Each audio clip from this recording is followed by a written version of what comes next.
I emptied the future I promised one daughter to save the future I feared the other would lose, and now I may have destroyed both of them. My name is Marianne, I'm 52, and I live just outside York with my husband, Daniel. We have 2 daughters, and until 6 months ago I would have told anyone that, despite the usual family messiness, we were a solid family. Not perfect, never one of those polished families with matching Christmas jumpers and smiling photographs from ski holidays, but solid. Functional, loving in the way ordinary people are loving, sometimes clumsy, sometimes tired, sometimes unfair without meaning to be, but fundamentally loyal to each other. Now I'm not sure what word applies to us. Our oldest daughter, Eleanor, is 19. She has always been the type of child strangers praise in supermarkets. Serious eyes, quiet voice, the little girl who said thank you without prompting and colored inside the lines and remembered birthdays and never had to be asked twice to do anything. When she was 7, she arranged her school books by subject and then by color because she said it made her feel less noisy in the head. When she was 13, she started tutoring younger students in maths because she said if she explained it to someone else, she understood it better herself. When she was 16, she got top marks in everything and still apologized for a B on one mock paper as if she had somehow insulted the family name. People love children like Eleanor because they make parenthood look like a reward rather than a job. Our younger daughter, Saskia, is 17. Saskia came into the world howling and has never really stopped in one form or another. She was the child who climbed kitchen counters, got into arguments with teachers, burst into tears over songs on the radio, and loved so intensely that everything in her life felt like an emergency. If Eleanor was structure, Saskia was weather. Brilliant, charismatic, funny, impossible. She could charm a room in 5 minutes and set it on fire in 10. She struggled in ways Eleanor never did. Anxiety, impulsiveness, the kind of emotional volatility that makes every setback feel catastrophic. She never fit easily into school, into expectations, into any neat sentence that began with "she just needs to." And if I'm honest, I spent years parenting each of them as a reaction to the other. With Eleanor, I relaxed too much because she seemed fine. With Saskia, I hovered too much because she so often was not. I know that sounds simple, but it becomes a whole family culture before you realize it. One child becomes the dependable one, the one who can wait, the one who will understand. The other becomes the urgent one, the one who needs more attention today, more money this month, more patience this hour. You tell yourself it balances out eventually. You tell yourself fairness doesn't always mean sameness. You tell yourself you're doing what each child needs. Then one day you look back and realize what each child needs somehow translated into one child becoming used to being disappointed quietly. For years, Daniel and I put money aside for university. We are not wealthy. Daniel manages procurement for a regional construction supplier, and I work as an administrative coordinator for a private dental practice. We earn decently enough to pay the mortgage, run the car, help with school trips, replace the boiler when it breaks, and occasionally go to Whitby for a weekend if we plan ahead. But we are not the kind of people who have spare money floating about in hidden accounts. Every meaningful amount has a name attached to it before it exists. The girls each had a savings account. Not trust funds in the grand way people online talk about them, just long-term savings we build slowly. Birthday money from grandparents, monthly transfers, the odd bigger contribution when Daniel got a bonus or I took on extra hours. We started when each girl was born and rarely missed a month. Eleanor's account grew faster simply because she was older and because Daniel's parents, especially his mother Ingrid, were obsessed with the idea of a proper academic start in life.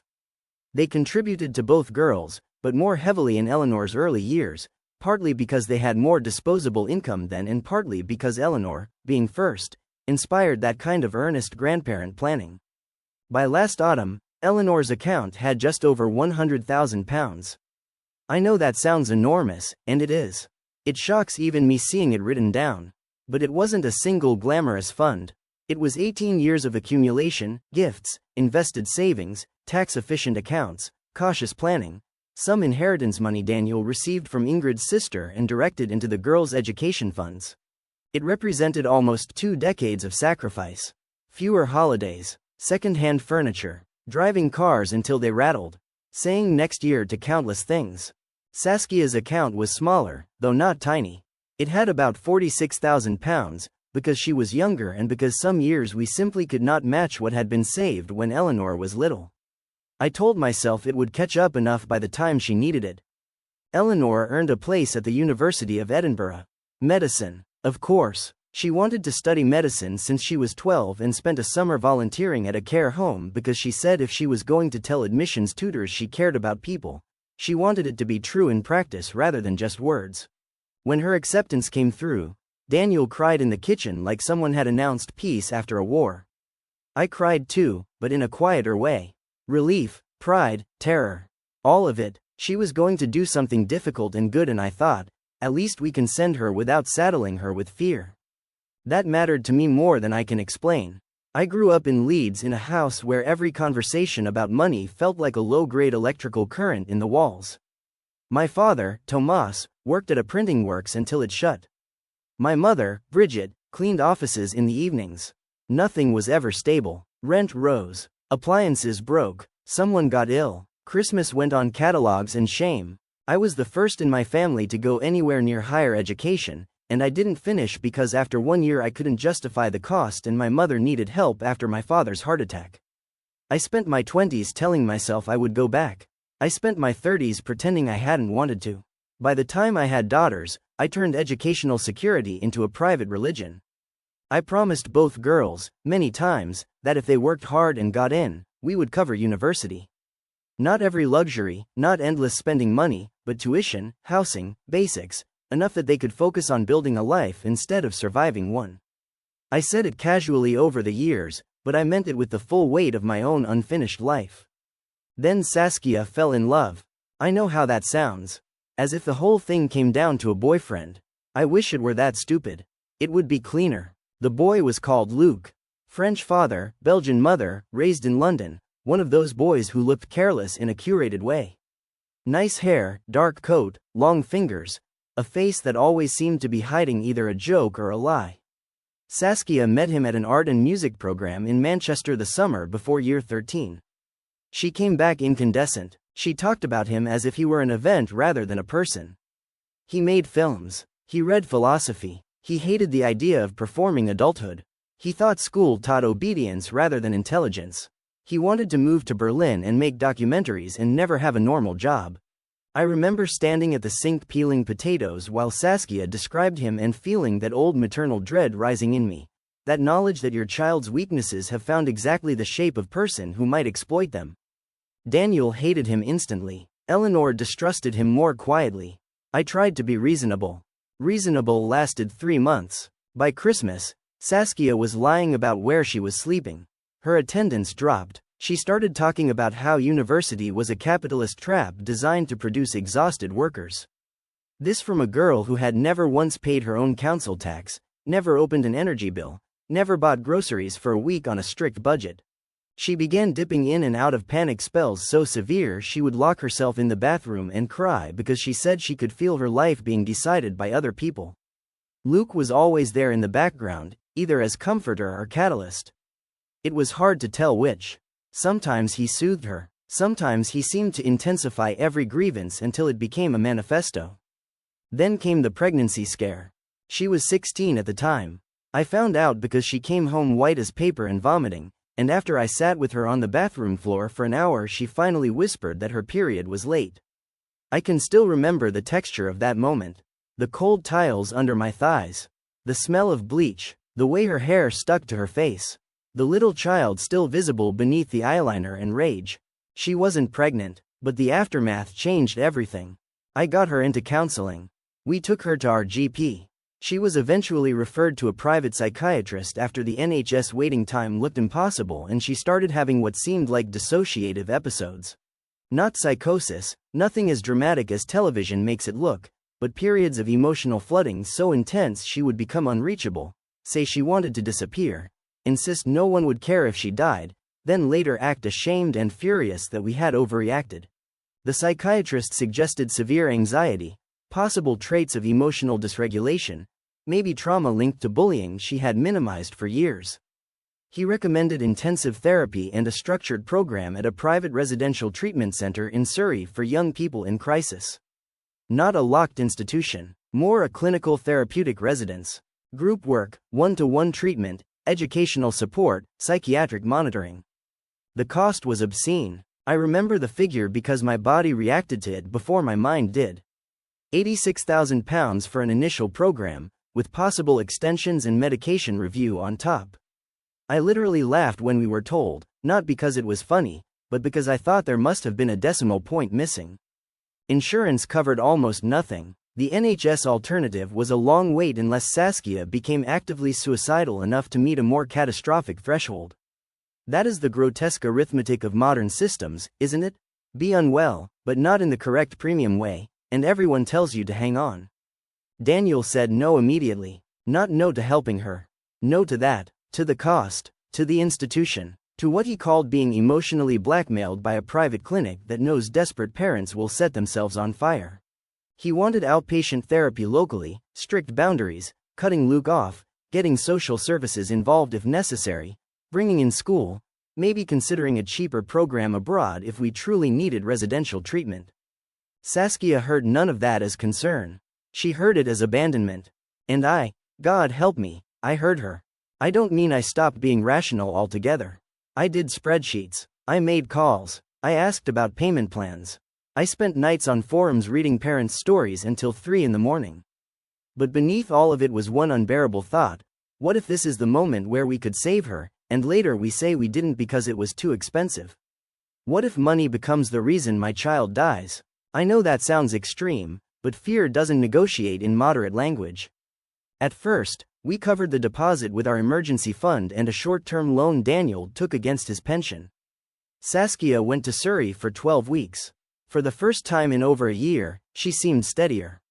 She slept, she ate, she stopped seeing Luke, she participated in art therapy and family sessions and came home sounding as though she had found a vocabulary for her own mind.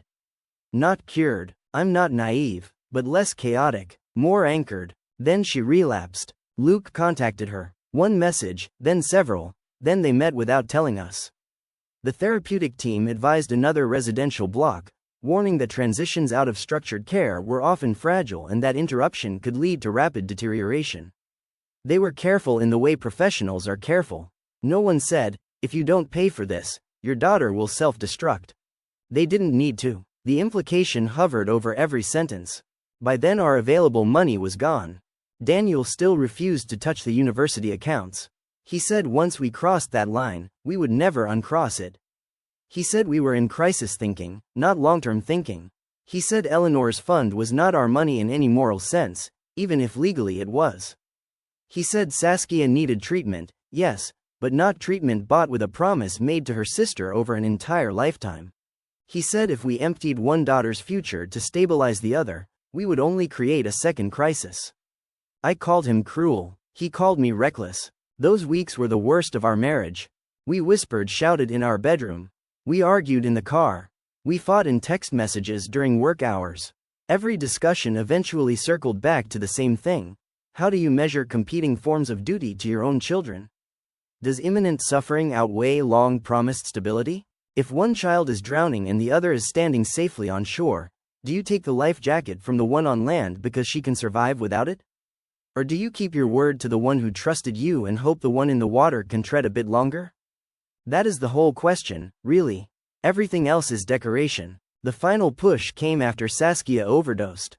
I need to be careful with that word because people imagine certain things. It was not a dramatic goodbye note and ambulance scene, though there was an ambulance in the end. She took a mixture of prescription anxiety medication and alcohol after finding out Luke had posted photographs with another girl. She swore afterwards she wasn't trying to die properly and just wanted everything to stop for a few hours. I don't know whether to believe her. Perhaps she didn't know herself. She survived. Physically, she was fine within a day. Emotionally, the whole house changed temperature. Daniel was still angry, still suspicious of manipulative dynamics, but fear cracked through him then. Even he admitted we could not white-knuckle this with weekly appointments and parental optimism. Yet he remained adamant that we should remortgage, borrow from his brother Henrik, sell the second car, anything except touch Eleanor's account. Here's the part where I became the villain in my own story. I didn't ask him again. The education accounts were set up jointly, but because I managed most of the household administration, I had access. I moved £100,000 out of Eleanor's university fund and into a series of payments: the Surrey program extension, outstanding medical costs, private transport, specialist consultations, and then later a supported gap year arts foundation in Amsterdam that Saskia's therapist recommended because she needed structure, distance from Luke, and a path that didn't feel like conventional academic suffocation. I told myself it was temporary in spirit, if not in accounting. I told myself Eleanor had scholarships she could apply for, student finance options, bursaries, maybe deferred entry if needed. I told myself medicine was still hers because brilliance like hers finds a way. I told myself Saskia, by contrast, might not have a way left if we failed her now. I told myself many things. For a while, because the money moved before tuition was immediately due and because Eleanor was busy with exams and then with summer work, no one outside me knew the full amount was gone. Daniel found out first. He had gone through the quarterly statements while sorting mortgage paperwork. He came into the kitchen holding the printout. I can still see the shape of his hand trembling against the edge of the paper. He didn't shout at first. He just asked, "What is this?" And in that second I could have lied. I could have said it was temporary routing, a bank issue, an investment shift. Instead I said, I used it. It took him a moment to understand what I meant. Used it, not transferred, not borrowed, used. I have never seen a person look so completely altered by one sentence. He sat down without seeming to realize he was sitting. Then he stood again. Then he asked me if I had lost my mind.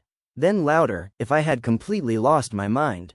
He kept saying Eleanor's name like it was evidence in court. I tried to explain Saskia's state, the timing, the lack of options, the professional's advice, the fact that some of it truly had already made a difference. She was in Amsterdam by then, thriving more than she had in years. She was painting again, eating properly, calling me from canals and museums and little cafes with Dutch pastries in paper sleeves.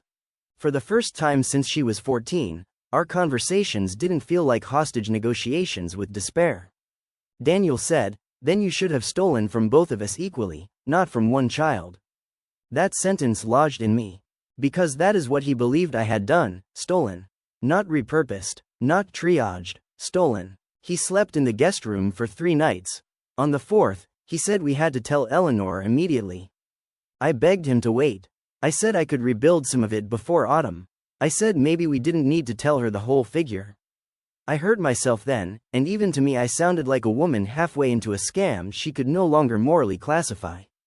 But there was no way around it. Her first accommodation payment was coming due. We told her on a Sunday afternoon. She had come home from Edinburgh orientation events looking tired but excited, carrying a tote bag full of leaflets and a second-hand anatomy textbook she'd found online. She was making tea when Daniel said we needed to talk in the sitting room. I knew from the way she straightened that she thought someone was ill. That may be the cruelest detail. For a few seconds she feared death, and what we gave her instead may have been, in its own scale, a different kind of bereavement. Daniel couldn't say it. He started, stopped, swore under his breath, so I told her. I said there had been complications with Saskia's treatment. I said we had made emergency financial decisions. I said the university savings had changed. She asked, very calmly, changed how much? When I answered, she actually smiled, just once, not from amusement but disbelief. £100,000? I nodded. Then she asked, from mine? I said yes. There is a kind of silence that is not empty at all. It is packed with impact. That silence filled the room. She didn't cry immediately. People always imagine these scenes as dramatic. They are often quiet enough to hear the heating pipes. She asked logistical questions first. What remained? What had been paid already? Whether student finance would cover any of it?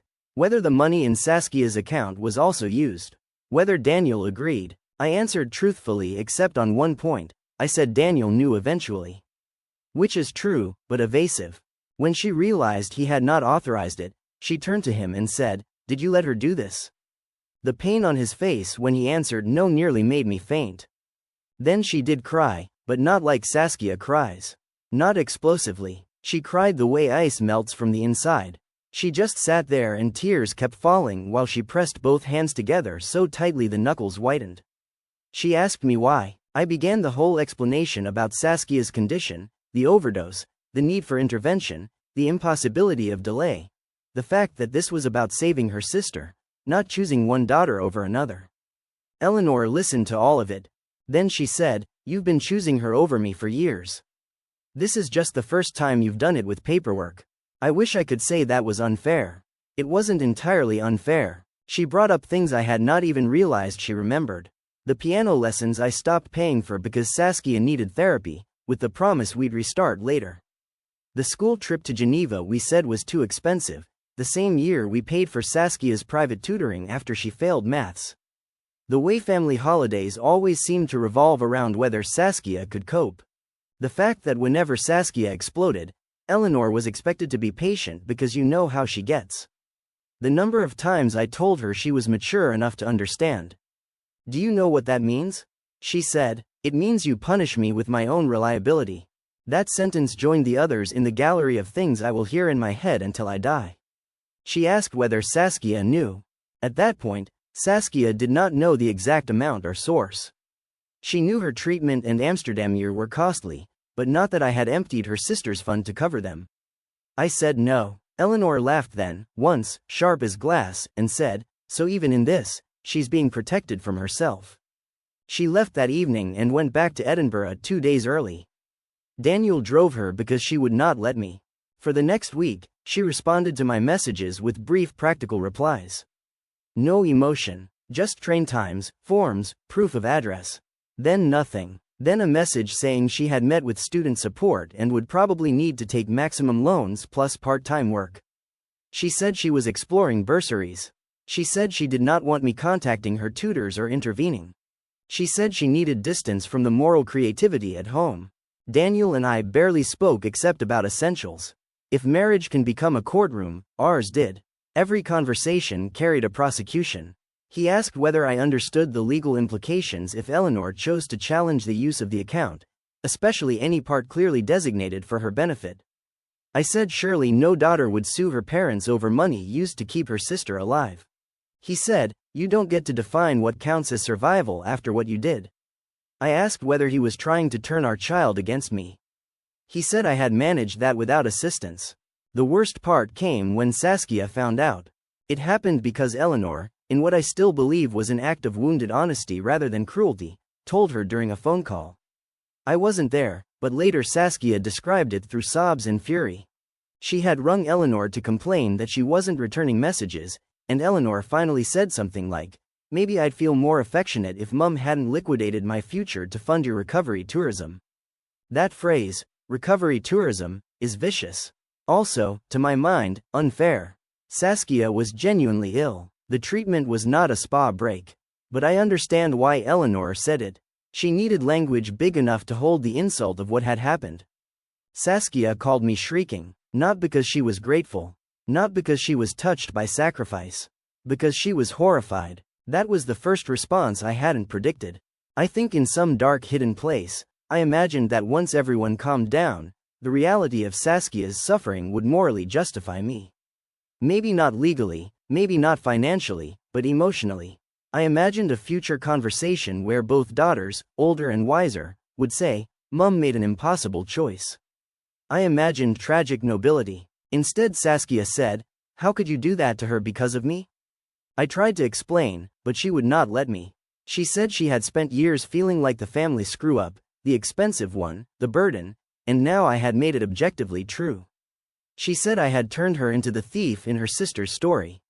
She said if she had known, she would never have gone to Amsterdam. She said all the progress she had made now felt contaminated, bought with humiliation she didn't consent to.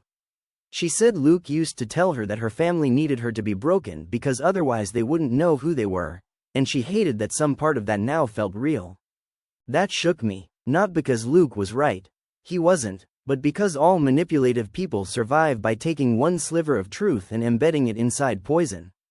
Saskia came home 3 days later against clinical advice. She walked into the house looking like every line in her body was drawn too tightly. She would not look at me. She went straight to the guest room, where Daniel had effectively been living on and off, and he sat with her for hours. When I finally knocked, she opened the door only halfway and said, I love you, but I don't trust you. My own child, my younger one, the one I had convinced myself I was saving. In the weeks since then, the family has settled into factions that shift by the hour. Daniel thinks I should sell the house and downsize if necessary to repay as much as possible to Eleanor before her later years of study become more expensive. I have agreed in principle, but the housing market is slow, and our mortgage terms are ugly. He also thinks I need to accept that Eleanor may not forgive me even if every penny is restored. I know that, but hearing it spoken feels like being skinned. Eleanor is functioning, which somehow makes it worse. She has organized her finances, applied for aid, taken a part-time job in a bookshop, and found cheaper accommodation with 2 postgraduate students instead of the hall she initially wanted. She speaks to Daniel once a week. She speaks to me maybe once every 10 days, and always like she is answering a formal complaint. She has not cut me off entirely, which might almost be a mercy. Instead, she has become precise, correct, polite. I would almost prefer screaming. The last time we spoke properly, I asked whether there was anything I could do right now that would help. She said, "You could stop talking like this happened to all of us equally." That sentence has haunted me because she is right again. There is a way I keep trying to dissolve my agency into circumstance. We were under pressure. We were terrified. There were no good options. All true, but none of those things moved the money by themselves. I did. Saskia, meanwhile, has become fragile in a different direction. Less explosive, more ashamed. She says she wants to get a job and contribute to paying Eleanor back, even if it takes years. She has withdrawn from the Amsterdam program for now, saying she cannot benefit from something that cost her sister this much. Her therapist says acting from pure guilt is not a stable foundation and that abandoning structure may worsen everything. So now even her attempts to make amends are tangled. If she continues treatment, she feels like a parasite. If she stops, everyone fears relapse. She and Eleanor have not spoken again since the call. Daniel's brother Henrik rang me after hearing a carefully edited version from Daniel. He said he could help with a loan if it meant reconstituting part of the fund quickly, but not if the money would disappear again into emotional emergencies. I nearly hung up on him for that phrase, but I didn't, because pride is a luxury we forfeited. My mother Bridget, who always favored decisive action over philosophy, told me I did what mothers do and that children only understand sacrifice once they have children themselves. But my mother also believes an apology is a sign you're losing an argument, so I'm not sure she is the moral compass I need right now. My closest friend, Aoife, said the quiet part out loud. She said she understood why I panicked, but that I committed a deep betrayal against the child least likely to defend herself in the moment. She said I took the route of least resistance emotionally. It was easier to steal from the daughter who would suffer silently than to face the possibility of losing control over the daughter in active crisis. That hurt because it felt too close to true. I keep replaying the exact years that led here, looking for the fork in the road where I could have become another mother. One who held the line. One who refused to let fear rewrite ethics. One who found some miraculous third option. But life doesn't feel like that when you are inside it. It feels like a sequence of urgent compromises, each one explained by love, until suddenly the sum of them resembles betrayal. And there are practical realities beyond the moral ones. People online love simple verdicts, but ordinary life doesn't become simpler because someone says you're wrong. We are still here with tuition bills, mortgage terms, a mentally fragile younger daughter, an estranged older daughter in one of the hardest degree programs in the country, a marriage held together mostly by history and logistics, and £100,000 that no amount of remorse can instantly regenerate. I've looked into whether the account structure exposes us to actual legal claims from Eleanor. The answer, in the vaguest possible language from a solicitor I consulted informally, is maybe. Some of the funds were in a form clearly intended for her educational benefit. Some were less rigidly designated. Much would depend on documentation, representations made over time, and whether she wanted to pursue it. Just hearing that nearly made me sick. Not because I think she would be monstrous to do it. Because I made it thinkable. That's another thing people don't say enough. Betrayal expands the imaginable. Once you break trust badly enough, the people who loved you must begin planning around the possibility that you are not safe in the ways they assumed. Eleanor visited once in person after everything came out. She came to collect winter clothes and some books. I thought perhaps we might talk. I made soup because when she was little she always talked more easily over soup, as if warm bowls softened difficult truths.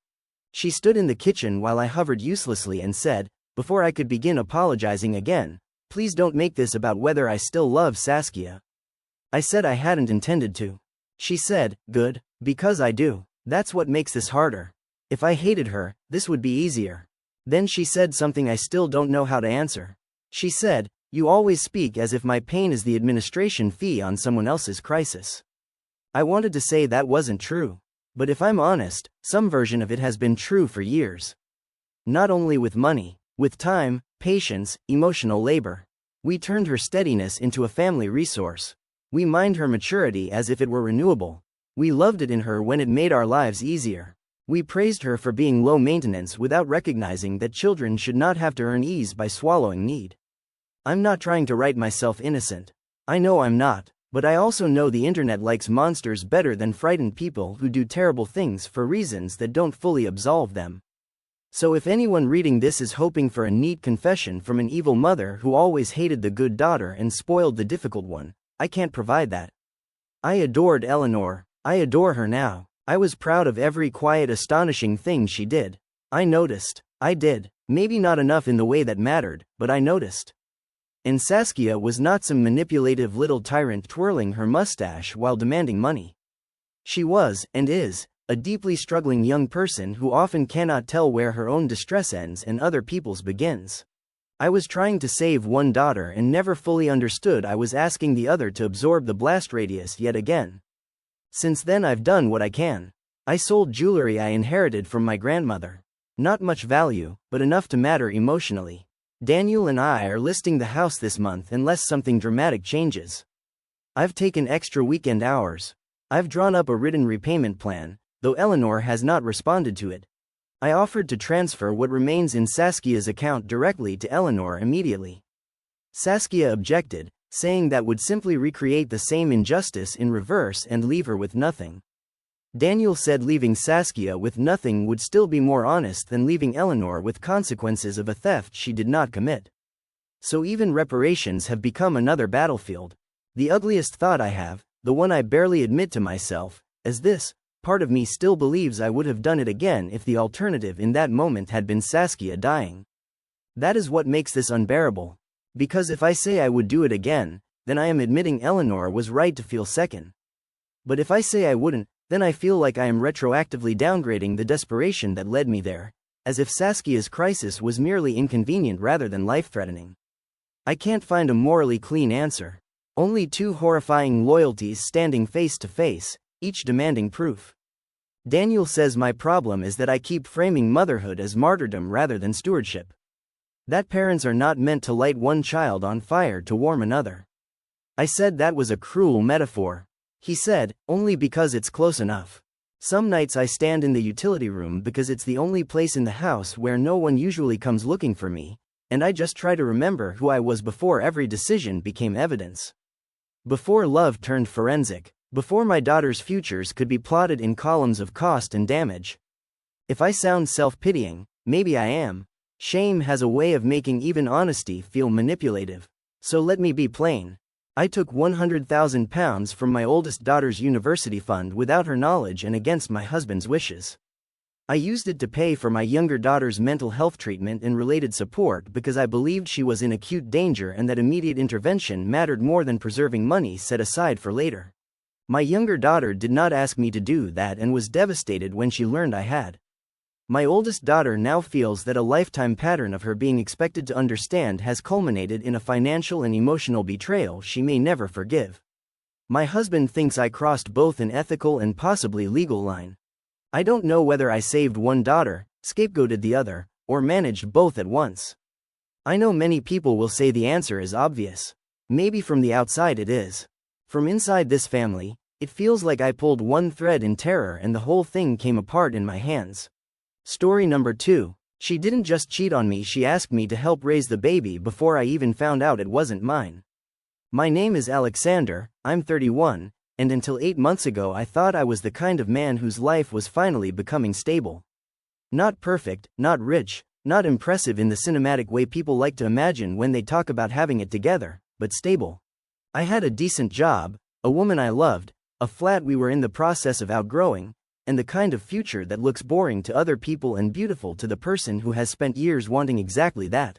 I live in Krakow now, though I grew up near Wrocław, and for most of my adult life I measured success in very ordinary things: paying bills on time, having someone to come home to, being able to plan 6 months ahead without wondering what disaster would interrupt it. Her name was Clara. She's 29. We were together for just over 5 years.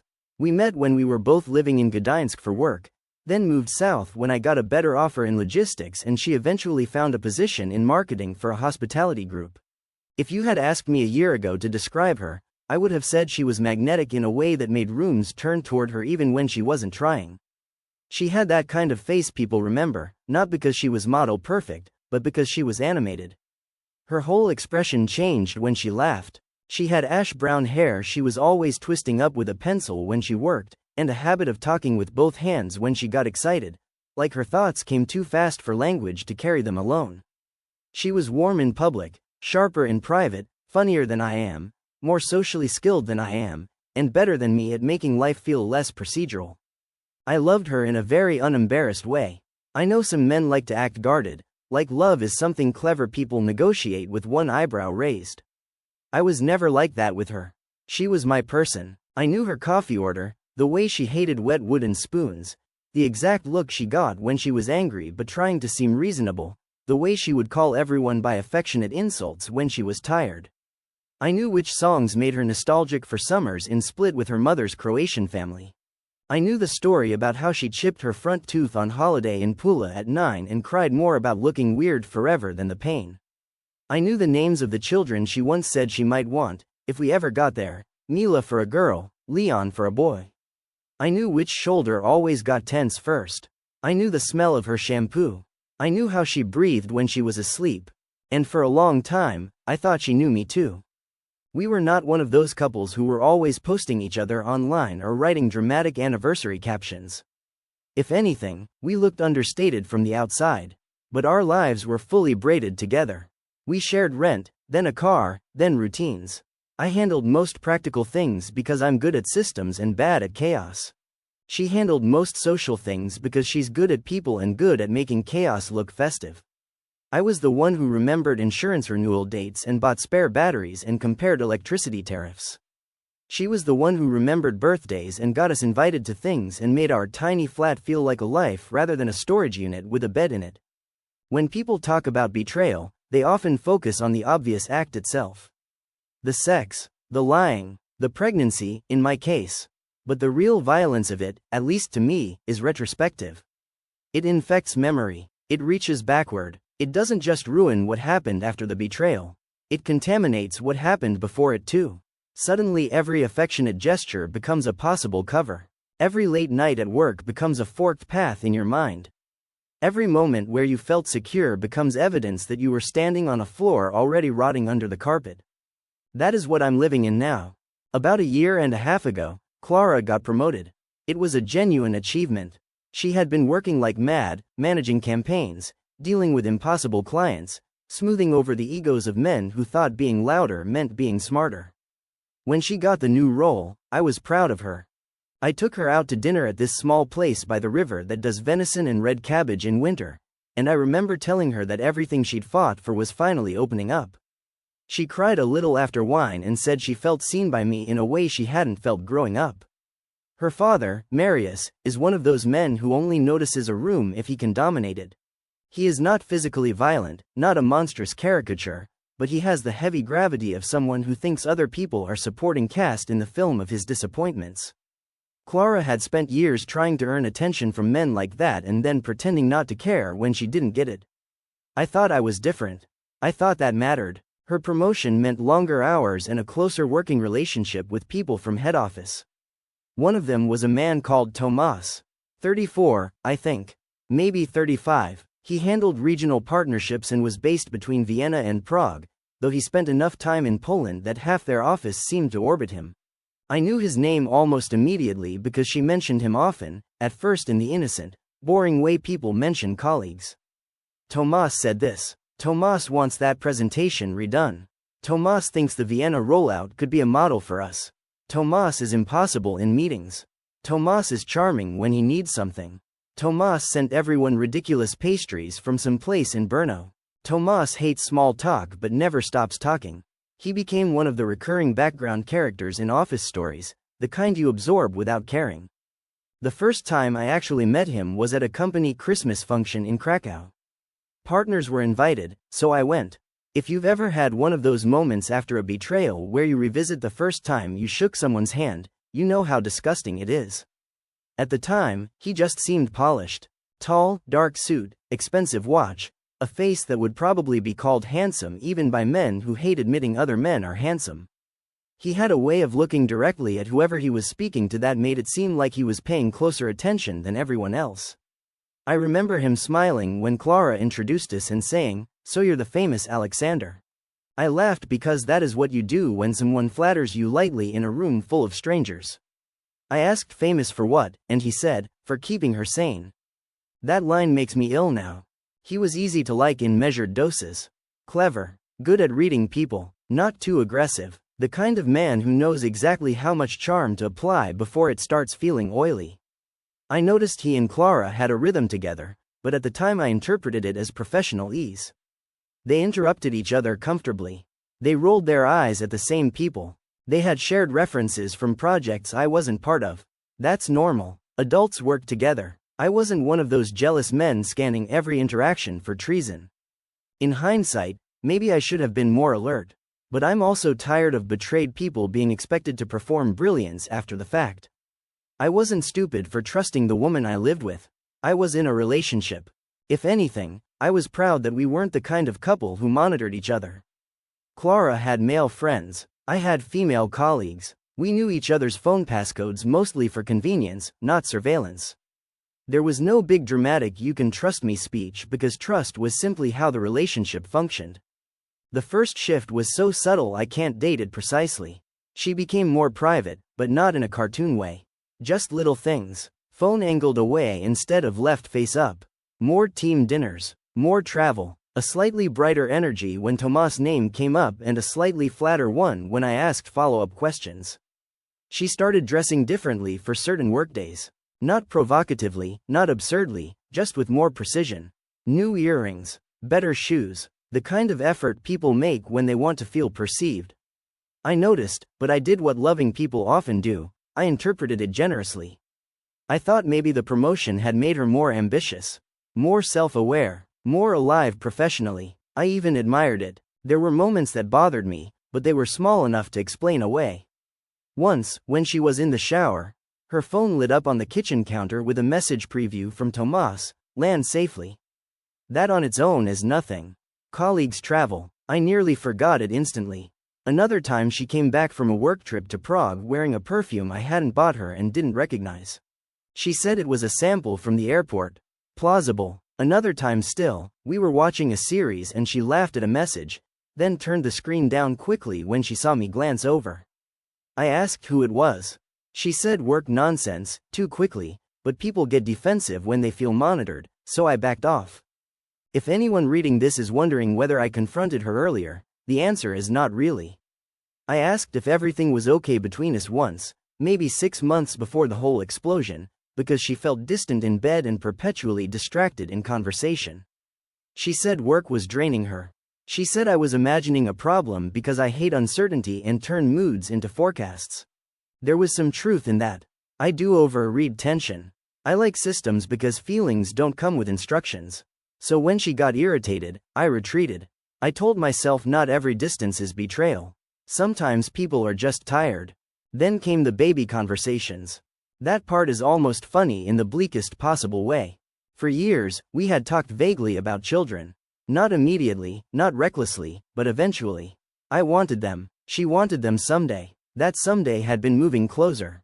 We had started looking at slightly larger flats. She had begun forwarding me listings with an extra room and saying things like, "This could be an office now, a nursery later." Nothing formal, nothing fixed, but we had entered that stage where the future is no longer a fantasy you reference for comfort. It becomes an actual plan people begin shaping their lives around. Around late autumn last year, she started acting strangely tender toward me. More affectionate, but also guilty in a way I couldn't identify then.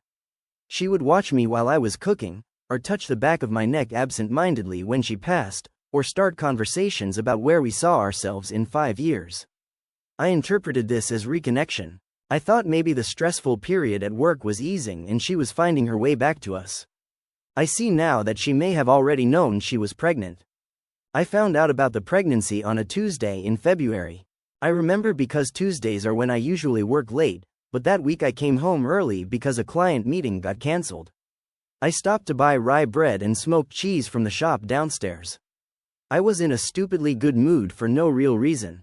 Just one of those ordinary afternoons where life feels briefly cooperative. I opened the flat door and heard her crying in the bathroom. Not dramatic sobbing, that trapped, panicked crying people do when they're trying not to be heard. I knocked. She told me to go away. I asked if she was hurt. No answer. I asked again, and after a minute she opened the door. She was sitting on the edge of the bath with a pregnancy test in her hand. Everything after that is so vivid I could probably paint it. The yellow towel on the radiator. The chipped tile by the sink. The half-done mascara under her eyes. Her face looked shocked in a way I mistook for overwhelmed happiness. My first emotion, if I'm being honest, was not fear. It was this huge, stunned rush of something close to awe. We hadn't been actively trying, but we also hadn't been treating pregnancy like a disaster scenario anymore. We were in that ambiguous adult zone where it wouldn't have been ideal timing, but it would have been welcome. My heart started slamming so hard I could feel it in my throat. I crouched in front of her and asked, "Are you pregnant?" She nodded. Then she cried harder, and I thought she was scared and needed reassurance. I held her face and told her we would figure it out. That I was here. That if she wanted this, I wanted it too. That I loved her. I kissed her forehead. I actually laughed once from nervous joy and said, "Jesus, okay, wow, okay." She looked at me with an expression I did not understand at all at the time. It was almost like grief. She said, "You'd really be happy?" I said yes. That moment replays in my head in the most poisonous way now, because she was asking a different question than the one I heard. For the next several days, we existed in a weird suspended state. She asked me not to tell anyone yet. Fair enough. She said she needed to go to a doctor before emotionally committing to anything. Also fair. I started quietly thinking in practical terms. Money, space, my parents, her mother Petra, whether we would need to move before the end of the year. Whether I was ready. I was terrified, yes, but the terror was braided with excitement. I found myself looking at prams online at midnight like an idiot. I imagined a small hand wrapped around my finger. I imagined her pregnant, round-faced and sleepy, and me carrying groceries and rubbing her back. I imagined our child with her eyes. And while I was building this soft, stupid cathedral in my head, she was deciding whether to tell me the truth. I didn't suspect anything until the doctor's appointment. She asked me not to come. She said it would be too intense having me there for the first confirmation, especially if something was wrong. I said okay. When she came home, she looked hollow. Not upset in the normal way of someone adjusting to news. Hollow like someone who had made a decision and hated it. She sat me down at the table and said there was something I needed to know. I think some animal part of the body senses catastrophe before language catches up, because I felt cold all over instantly. She told me she had slept with Tomas. Not once. Not a drunken accident. Not some single moment of collapse, she confessed immediately. It had been going on for a few months, which later I would learn meant almost 8. Hotels during work travel. Once in his flat in Prague. Once, maybe twice, in Krakow after late meetings. She said it started when they were under pressure on a campaign, spent too much time together, had drinks, crossed a line, and then instead of stopping they let it become its own compartment. She said it didn't mean what it looks like. That phrase alone nearly made me black out with rage. I remember standing up so abruptly my chair tipped over. I asked her whether the baby was his. She said she didn't know. I think that was the exact second my relationship died. People talk about cheating as though the worst part is the sex. It isn't. It's the theft of reality. In one sentence, the last 8 months of my life split open. Every overtime evening, every conference trip, every too tired night, every affectionate guilt-soaked touch after. It all rearranged itself into a new pattern, and suddenly I was the only person who hadn't been able to see it while living in the middle of it. I shouted. Of course I shouted. I'm not proud of every word, but I also won't rewrite myself into a monk. I asked if she had lost her mind. I asked how many times she had kissed me after being with him. I asked if our friends knew. I asked whether she had been laughing at me. I asked how long she planned to keep me in the dark. I asked whether she had ever intended to tell me if she hadn't become pregnant. She cried and kept saying she was sorry, that she never meant for it to happen, that she had tried to end it multiple times, that Tomas pressured her emotionally, that he made her feel seen and then trapped, that she had been stupid, selfish, disconnected, confused, unhappy in herself. All may be true in parts. None of it mattered enough. Then she said the sentence that still wakes me up some nights. She said, I thought maybe it was yours, and if it was, I was going to stop everything and focus on us. Maybe I was going to stop everything. Maybe, as if fidelity was a route she would have resumed if the paternity math had been convenient. I told her to get out. She said her sister Sophie's place was too far and she didn't want to be alone. I said that stopped being my problem when she started building a parallel life with another man. She packed a bag while crying so hard she could barely zip it. I stood there like a stranger in my own kitchen while the woman I thought I would marry gathered toiletries and underwear and chargers and left with the same overnight bag we used for weekend trips. The silence after she left was the loudest silence I've ever heard. I didn't sleep that night. I sat at the table until dawn, alternating between numbness and these violent bursts of humiliation so intense I felt physically sick. I kept thinking of all the tiny domestic scenes that must have happened while I knew nothing. Her sitting on his hotel bed after messaging me goodnight. Her laughing at something he said hours after I had sent her heart emojis from our sofa like a complete idiot. The fact that this man had probably seen photographs of me, maybe heard stories about me, maybe shaken my hand while sleeping with the woman who told me she loved me every morning. The next few days were a blur of practical misery. She stayed with Sophie. I went to work on autopilot. My closest friend Luca, who I've known since university in Poznan, came over with beer I didn't drink and sat in my flat until 2 in the morning while I paced and repeated myself. He is one of those rare men who doesn't turn every pain into a solution. He just listened. Sometimes that's the only mercy available. Clara kept calling and messaging. Not to reconcile exactly, more to control the emotional perimeter. She wanted me to know she was getting bloodwork. She wanted me to know she had told Tomas. She wanted me to know he was handling it badly. She wanted me to know she didn't expect forgiveness. She wanted me to know she still loved me. That one almost made me throw my phone into the wall. About a week later, she asked to meet in person. I said no twice. On the third attempt, I agreed because some part of me still needed to look at her and understand whether the person I knew had existed at all or whether I had invented her. We met at a cafe in Casimir's because she said neutral ground would help. She looked awful, pale, exhausted, wearing the same coat she'd left in. For a split second, seeing her that wrecked activated all my old instincts. Protect, sit her down, feed her, ask what she needs. That's the cruel thing about love, it doesn't vanish just because it becomes dangerous. She told me Tomas wanted her to terminate the pregnancy. He was married. This is the part where every cliché becomes reality so fast it almost feels insulting. Yes, married, to a woman called Ingrid. No children. Living mostly in Vienna. She knew nothing. Apparently Tomas had spent months presenting himself to Clara as unhappy, trapped, emotionally alone, functionally separated though not formally. If you've ever heard a cheating man's script, you can guess the rest. He and Ingrid were together for appearance, for property, for family expectation. He slept in a separate room when home. He hadn't felt understood in years. Clara was different. Clara made him feel alive. Clara believed some version of this for far longer than I would have thought possible from an intelligent adult woman. When she told him about the pregnancy, the poetry vanished. Suddenly he was practical, strategic, cold. He told her it would destroy multiple lives unnecessarily. He said he couldn't leave his marriage over a situation that was never meant to become permanent.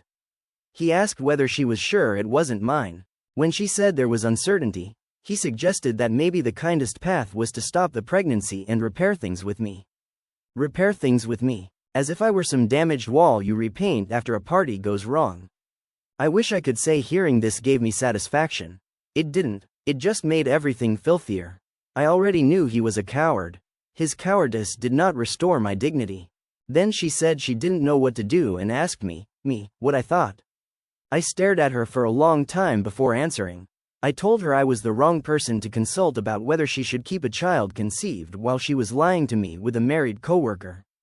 I said any decision she made would be hers, but none of the outcomes involved me stepping in to make her feel morally steadier. I said if she wanted sympathy for Tomas abandoning her, she had come to the wrong table. She started crying again, and some detached part of me noticed how often her tears still worked on people, how trained I had become to respond to them, how much effort it took to remain seated. She said she didn't expect me to raise another man's baby.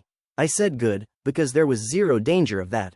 Then she flinched in a way that suggested the thought had at least crossed her mind. That's the part one can't fully forgive even now, not just the affair, not just the lies, but the fact that somewhere in her decision tree there existed a branch where I was still available as emotional infrastructure after everything. The paternity test during pregnancy wasn't immediately straightforward, so there followed this grotesque interim period where biologically there remained a theoretical chance the baby was mine. It was small, based on timing, but not impossible. Those weeks were psychological torture. People assume that if your girlfriend cheats and gets pregnant, you would instantly detach from the pregnancy. I didn't, I couldn't, because uncertainty is its own prison. Once the idea of a child has entered your heart, even contaminated, you can't always rip it out cleanly. I hated her. I hated Tomas. I hated myself for still imagining that if the dates fell a certain way, maybe this baby was innocent and mine, and maybe some terrible deformed version of my life still existed somewhere in the wreckage. At the same time, I was filled with disgust that this possibility even had power over me. Every time my mind drifted toward what if it's mine, I felt like I was betraying myself. Like I was volunteering to be trapped by someone else's choices. I started sleeping 3 hours a night. I lost nearly 7 kilos in a month. Food tasted like cardboard. Work became something I performed by pattern recognition. I stopped answering most messages. I told my mother Aliska only that Clara and I were having serious problems. I couldn't bear the humiliation of saying it out loud yet. Luca knew everything. He was furious on my behalf in a clean, uncomplicated way I couldn't manage for myself. He kept saying, "You do not owe her your sanity because she blew up her own life." He also kept threatening, only half joking, to accidentally send Tomas down a staircase. I appreciated the sentiment if not the methodology. The prenatal paternity test finally happened because Clara pushed for it. I'll give her that. She didn't try to prolong ambiguity once she realized how much it was destroying me. We had to coordinate paperwork and consent and all sorts of horrible adult logistics. Seeing my name in documents next to hers during that time made me want to crawl out of my skin. The wait for the result was about 12 days. 12 days is a very long time when your future keeps changing shape every hour. I imagined all possibilities. If it was mine, would I be able to co-parent with a woman who had detonated my trust? Would I become bound to her forever through school forms and birthdays and exchange weekends? Would I hate the child for the circumstances and then hate myself for that? Would I try to rebuild something not because it was healthy but because I was afraid of losing access to my own son or daughter?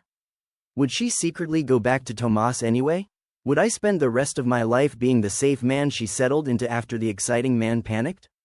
If it wasn't mine, would I feel relief or grief? The answer, as it turned out, was yes. It wasn't mine. She called me sobbing after the result came in, and even before she spoke I knew. There is a pitch of crying that contains finality. She said, "It's Tomas." I sat down on the floor in my hallway and stared at my own shoes while she cried into the phone. My first sensation was relief so sharp it almost felt euphoric. I was free. Legally, biologically, structurally free. There would be no 18-year chain attaching me to this disaster. No custody battles, no pretending, no half-life. Then, almost immediately after, came this enormous wave of grief for the child I had briefly and involuntarily imagined. Not that specific fetus as an individual, maybe, but for the version of fatherhood I had let myself touch before it all curdled. For the future I had pictured in my stupid hopeful way. For the fact that even my relief tasted like loss. Clara asked if we could meet one last time. I should have said no. I said yes. This time we met near Planty Park and walked because neither of us could bear the intensity of sitting across a table. She told me Tomas had stopped taking most of her calls. He was arranging things through messages. He offered money for medical support, which was his coward's phrase for termination. When she told him she was no longer sure she wanted that, he became colder. He said he could not leave his wife. He said she had known the affair had limits. He said bringing a child into the situation would be selfish. He said if she proceeded, she could expect financial compliance only to the extent legally required. I asked whether Ingrid knew yet. She said no. That told me almost everything about both of them. Clara had not told her because she was still protecting either Tomas or herself from the final moral consequence. Tomas hadn't told her because men like that only confess when reality corners them publicly. Then Clara said something that made the air leave my body. She said, "I know I don't deserve this, but I need to ask. If I keep the baby and he disappears, would you ever be able to be in my life in some capacity?" I actually stopped walking. I asked her if she had truly learned nothing. She started saying she didn't mean financially, didn't mean pretending, didn't mean immediately, just that she couldn't imagine going through all this without me because I was the most stable person she'd ever known and I understood her better than anyone and she had made the biggest mistake of her life and she knew she had forfeited the right to ask but she was asking anyway. That is when something in me went cold in a permanent way. Because until then, some part of me had still believed she was morally wrecked but not fundamentally selfish. Broken, confused, manipulated, guilty, yes. But standing there, hearing her ask the man she had cheated on and emotionally gutted whether he could still serve as a stabilizing presence while she carried another man's child, I understood that her relationship to love itself was more extractive than I had ever wanted to admit. She loved being loved, she loved being held, understood, soothed, chosen. But she was willing to draw those things from whoever was nearest, even after she'd poisoned the well. I told her no so clearly that even she stopped crying. I said I was not going to be the decent man she leaned on after using me as camouflage for an affair. I said she had made a series of choices, not one mistake. I said every time she looked at me now she was seeing the person whose goodness she thought would remain available on credit. I said there was no version of this where I helped her feel less alone because she had ensured that my loneliness arrived first. She asked if I hated her. I said I didn't know yet, but whatever I felt no longer required proximity. That was the last serious conversation we had in person. After that, things spread the way they always do. Not through one dramatic public exposure, but through the slow leakage of reality into a social network. Sophie knew, obviously. Luca knew. Eventually Petra knew because Clara needed someone to take her to appointments. Then Marius knew and, according to Sophie, reacted not with concern but with volcanic contempt because his daughter being visibly disgraced mattered to him more than her emotional condition. That tracks. My family found out after I finally broke down and told my mother. She cried first for me and then, maddeningly, for Clara too, because my mother's generation seems to think pity is a moral reflex even when the target is holding the knife. I love her, but that almost sent me through a wall. The biggest unresolved issue in my mind became Ingrid. I did not know her personally. I had seen photographs. A poised blonde woman in galleries and on ski slopes, the sort of woman you assume has a life too polished to intersect with yours. But I could not stop thinking about the fact that she was walking around in ignorance while her husband tried to pressure his pregnant mistress into making the problem disappear. At first I stayed out of it because I genuinely wanted nothing more to do with the circus. I thought, not my marriage, not my message to send, not my war. But the thought kept gnawing at me. Every time I imagined her sitting at some dinner in Vienna while Tomas performed normalcy, I felt sick. Not because I am noble. Because betrayal had just happened to me, and once it has happened to you, other people's ignorance starts to look unbearable. I asked Clara directly whether she intended to tell Ingrid. She said she knew she should but was terrified. She said Tomas promised he would handle it. That phrase again. Men like him are always handling the truth by delaying it until it rots. I waited 2 more weeks.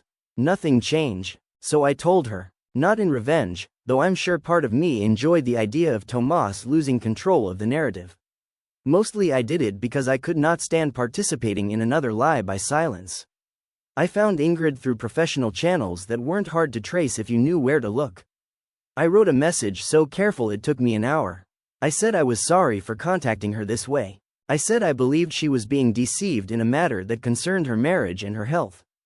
I said I had recently ended a long relationship because my partner, Clara, had been in an affair with Tomas, and there was now a pregnancy confirmed to be his.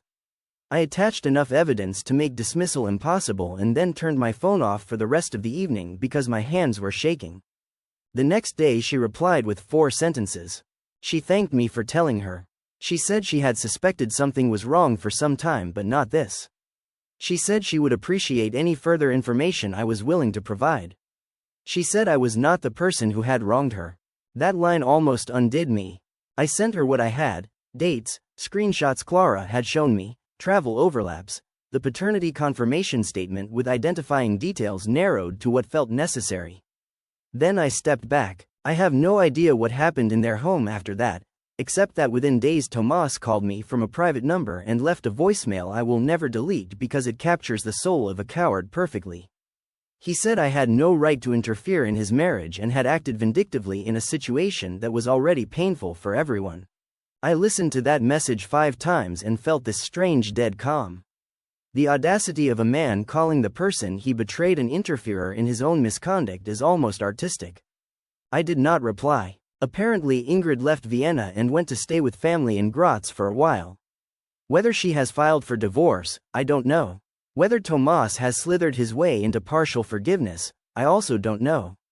I stopped asking. There is a point at which other people's collapse cannot be your hobby. You would think the story ends there. It doesn't. About 6 weeks after I told Ingrid, Clara showed up at my flat unannounced. I opened the door because I thought it was a courier. She looked visibly pregnant by then. Not hugely, but enough that reality had shape. Seeing that through the lens of everything that happened did something very strange to me. For 1 second, all the abstract betrayal became embodied. There was a life there.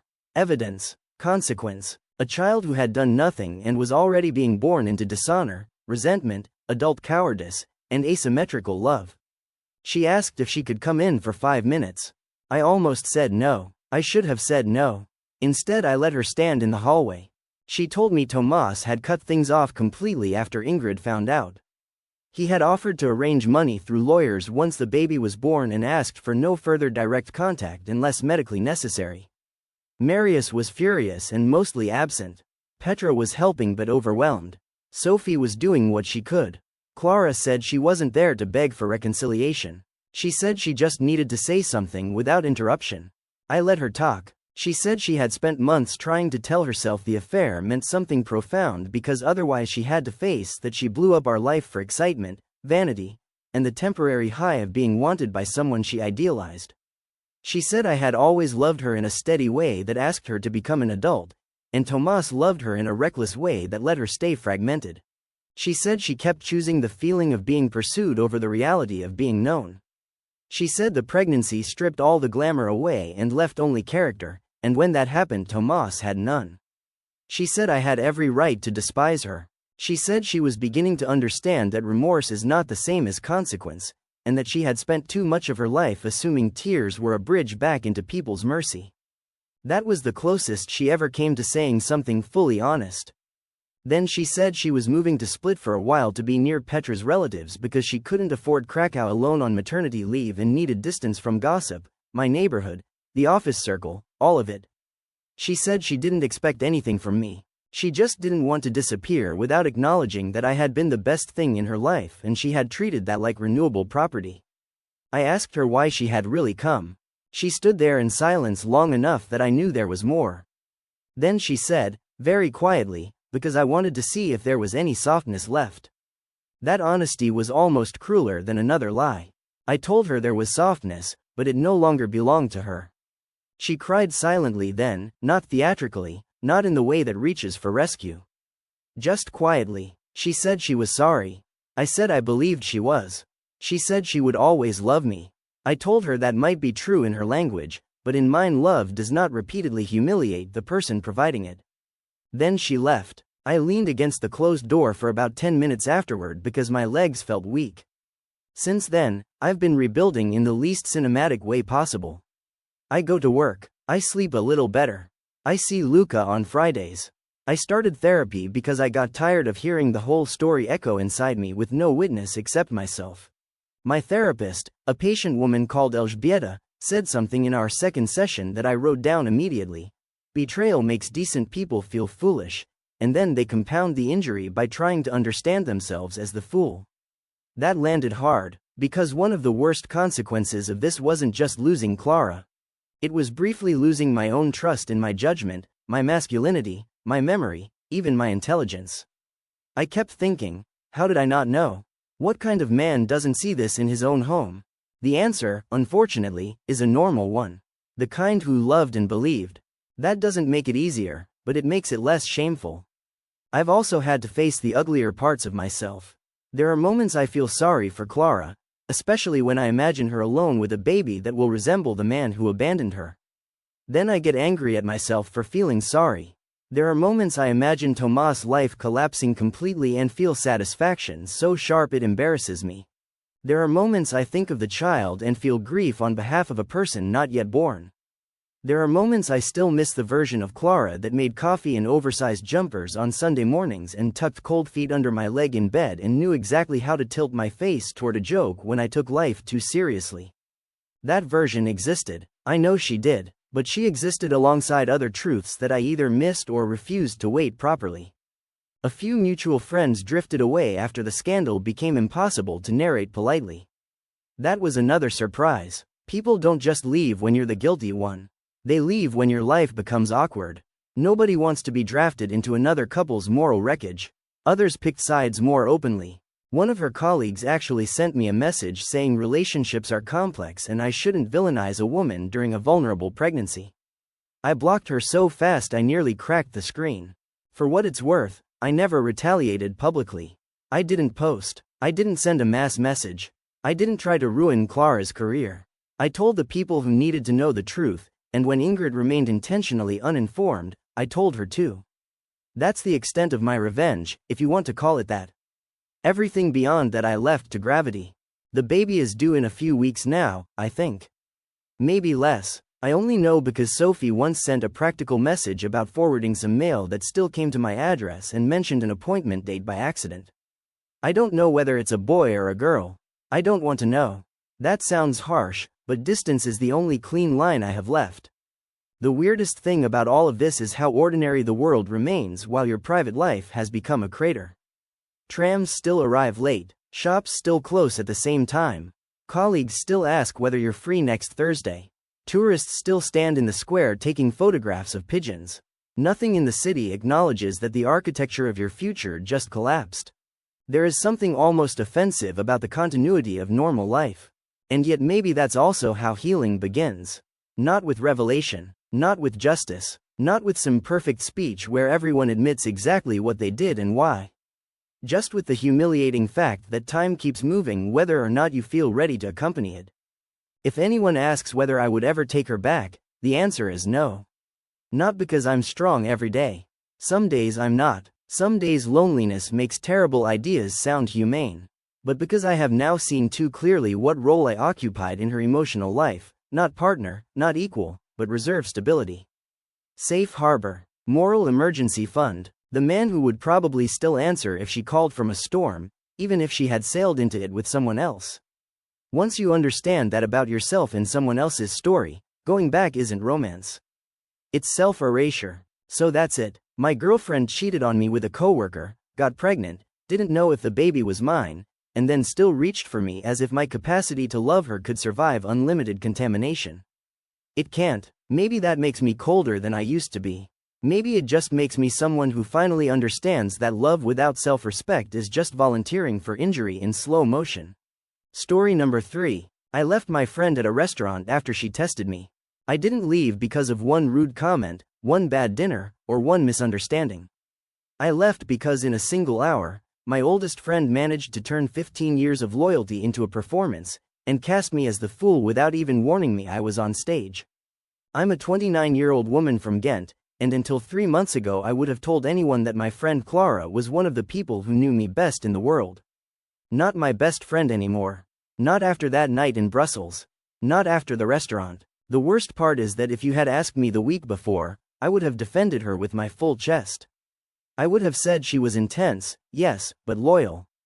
Blunt, but honest. A bit dramatic, but warm underneath it. I had excuses ready for everything because that is what I had spent most of my 20s doing. Translating her behavior into something softer so other people, and maybe even I, could tolerate it. I met Clara when we were 14. We were both awkward in different ways. I was quiet, skinny, bookish, always overdressed because my mother believed looking proper was a form of self-respect. Clara was loud in a magnetic way, the sort of girl who could insult a teacher and somehow still get a laugh out of the class. She was the first person who made school feel survivable. We skipped lunch to sit by the canal and make up elaborate futures for ourselves. She wanted to live in Paris, marry a photographer, and smoke on tiny balconies while wearing black wool coats. I wanted a stable apartment with tall windows, a job that paid on time, and someone gentle enough that silence wouldn't feel like failure. Life, naturally, gave us neither of our teenage fantasies. I work in event administration now, mostly corporate conferences and private bookings, which sounds more glamorous than it is. In reality, it means spreadsheets, panicked phone calls, dietary restriction disasters, and rich people thinking a small adjustment is moving 40 guests and changing floral palettes 12 hours before the event. Clara moved to Brussels after university and bounced between marketing jobs, each one apparently beneath her, each boss incompetent, each office toxic by month 3. She was brilliant, genuinely, but she had this way of setting fire to any room where she wasn't immediately the center of gravity. We stayed close anyway, or I thought we did. Weekly voice messages, birthday trips, emergency calls after breakups, those strange adult friendships that are half history and half habit. I had carried boxes up 4 flights of stairs when she moved into a tiny flat in St. Giles. I stayed awake until 3 a.m. when her father had a heart scare in Antwerp. I sent money once, quietly, when she was between jobs and too proud to ask directly but not too proud to describe her empty fridge in cinematic detail. She cried and said she would never forget it. That last part matters to me because apparently forgetting me was not difficult for her at all. The setup for that dinner started 2 weeks before it happened. I had just come out of a miserable stretch of work where I spent 10 days coordinating a luxury product launch for a cosmetics company whose representatives spoke to me like I was an unusually obedient lamp. By the end of it, I was exhausted, living on coffee, and emotionally raw in that embarrassing way where the wrong supermarket song can make you cry near the dairy aisle. At the same time, I had just ended a relationship. Not some whirlwind tragic romance, just one of those slow, disappointing endings where you keep trying to convince yourself that mild dissatisfaction is maturity and not a warning. His name was Emile, he was from Lund, lived in Ghent for work, and had the emotional range of a locked door. Nice enough, dependable enough, but after 2 years together he still reacted to every serious conversation like I was trying to sell him timeshare in a war zone. I broke it off on a Sunday evening. No shouting, no betrayal, just a final, flat conversation in my kitchen where I realized that if I stayed with him, every future milestone would feel like something I was politely enduring rather than choosing. He took it almost too calmly, nodded a lot, said maybe we wanted different things, and left with his overnight bag and my spare key on the table. I felt awful after. Even when a breakup is right, grief still arrives like it was wrong. So when Clara suggested a girls' dinner in Brussels to get me out of my tragic monastery era, I said yes. I needed distraction. I needed to put on lipstick and sit somewhere noisy and let somebody else carry the energy for a while. Clara said she knew the perfect place, a fashionable little restaurant near Ixelles that was just expensive enough to make bad decisions feel chic. That was her wording. I took the train in after work on a Friday. It had rained all afternoon, and Brussels had that wet, yellow evening glow it gets when the pavements reflect every tram light and shop sign. I remember feeling tired but hopeful. I had even bought a new blouse, dark green satin, because I wanted to feel like the kind of woman who was recovering elegantly. Clara was already at the restaurant when I arrived. She stood when she saw me, kissed both my cheeks, held me at arm's length, and said, "There she is. Recently single and vaguely haunted." I laughed because I thought we were in sync. That is one of the humiliations of nights like that. You don't realize the tone has gone wrong until you are already inside it. The restaurant was the kind of place with low lighting and tiny candles that make everyone look either beautiful or guilty. Dark wood tables, linen napkins, a chalkboard wine list. Waiters who moved with that quiet confidence that comes from knowing they are carrying plates more expensive than your electric bill. Clara looked incredible, of course. She always did. Hair pinned back, red lipstick, black dress, silver earrings that brushed her neck. She also looked slightly overcharged, if that makes sense, like she had arrived already buzzing with some private agenda. She ordered us wine before I'd even taken off my coat. For the first half hour things felt normal. We talked about my breakup, although talked might be generous.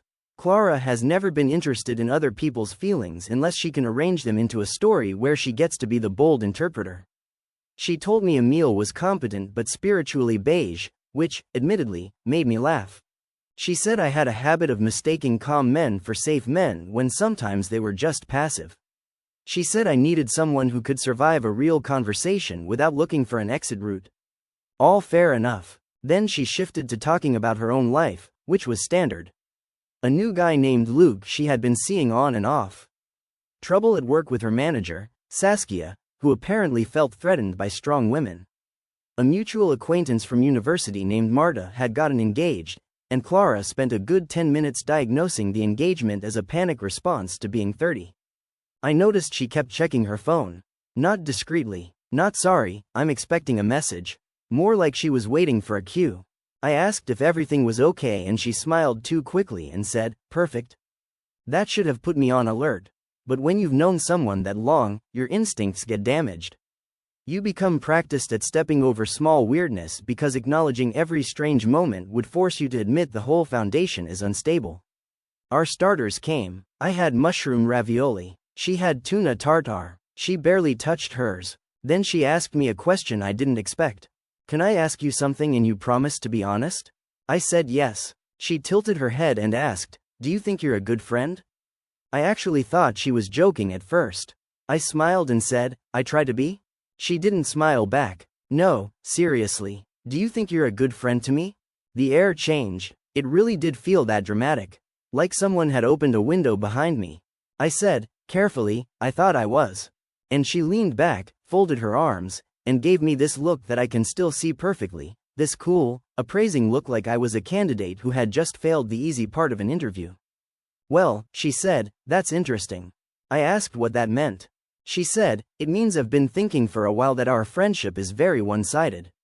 I remember staring at her because of all the accusations I had ever imagined hearing from Clara, that one had never even made the shortlist. One-sided, from her. I actually laughed once, softly, out of disbelief. I said, "In what universe?" She said, "See, that reaction right there?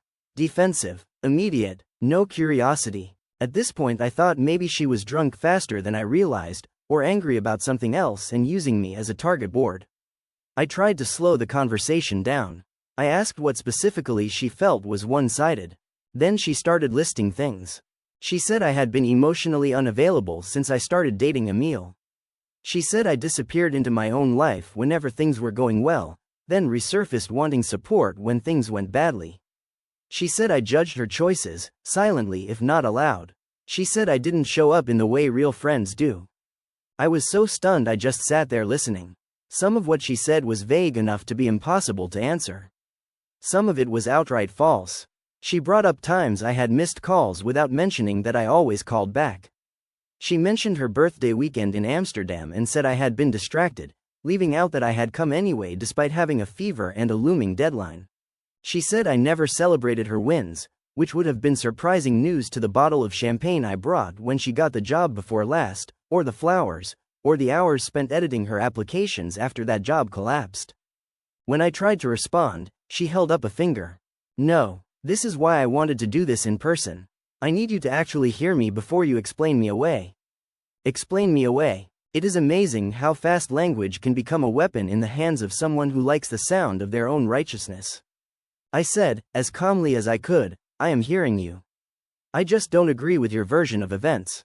She smiled, not kindly, triumphantly, and then she said the sentence that detonated the whole night. "I knew you'd say that. Luke and Saskia both said you would." I blinked at her. "What?" She took a sip of wine. "I told them about some things you've done, and they both said you sound like the kind of person who doesn't realize how selfish she is." It took me a second to process that. Not just that she had discussed me with people I barely knew, but that she had apparently arrived with witness statements. A panel, a jury. I said, "You discussed our friendship with your boyfriend and your manager?" She corrected me immediately. "Luke is not my boyfriend." I said, "That is the part you want to clarify?" She shrugged and said, "I wanted external perspective because you make me doubt my instincts." That line would have been manipulative enough on its own, but she wasn't finished. She leaned in and lowered her voice like she was about to reveal something profound. This dinner was partly a test. That word, test. I asked her what exactly she meant by that, though I already felt sick. She said she wanted to see whether I would ask enough about her life, whether I would offer to pay since I know things have been unstable for her recently, and whether I would react with empathy or ego when confronted. She said she needed clarity on who I really am when I'm not managing my image. I genuinely thought I might be hallucinating. I had taken a train to Brussels after a brutal workweek to have dinner with a friend after my breakup, and apparently I had walked into an assessment center designed by someone who got all her emotional education from social media therapy quotes and power games. I said, very quietly, "You tested me?" She nodded as if we were discussing something mature and necessary. "Yes, because patterns matter." I asked, "So this was planned?" "Yes." "How long?" "A few days." "And you invited me here after my breakup to, what? Grade me?" She sighed in this exhausted, superior way and said, "This is exactly why I hesitated to do this. You're making it dramatic." That did something to me. Up to that point, I had still been trying to handle it like an adult. I was keeping my voice low. I was conscious of the restaurant. I was reminding myself that public scenes feel awful even when you are right. But there is a threshold everyone has, some line where self-control starts to feel less like dignity and more like self-erasure. I asked her what the possible outcomes had been. I really wanted to know. If I had asked enough about her week, offered to pay faster, responded with more softness to being ambushed, would she have smiled and handed me a gold star?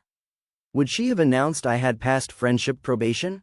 She rolled her eyes and said, "You're being sarcastic because you know I'm right." I said, "No, Clara, I'm being sarcastic because this is insane." She sat back. There you are. That phrase again, like she had been waiting to expose my final form.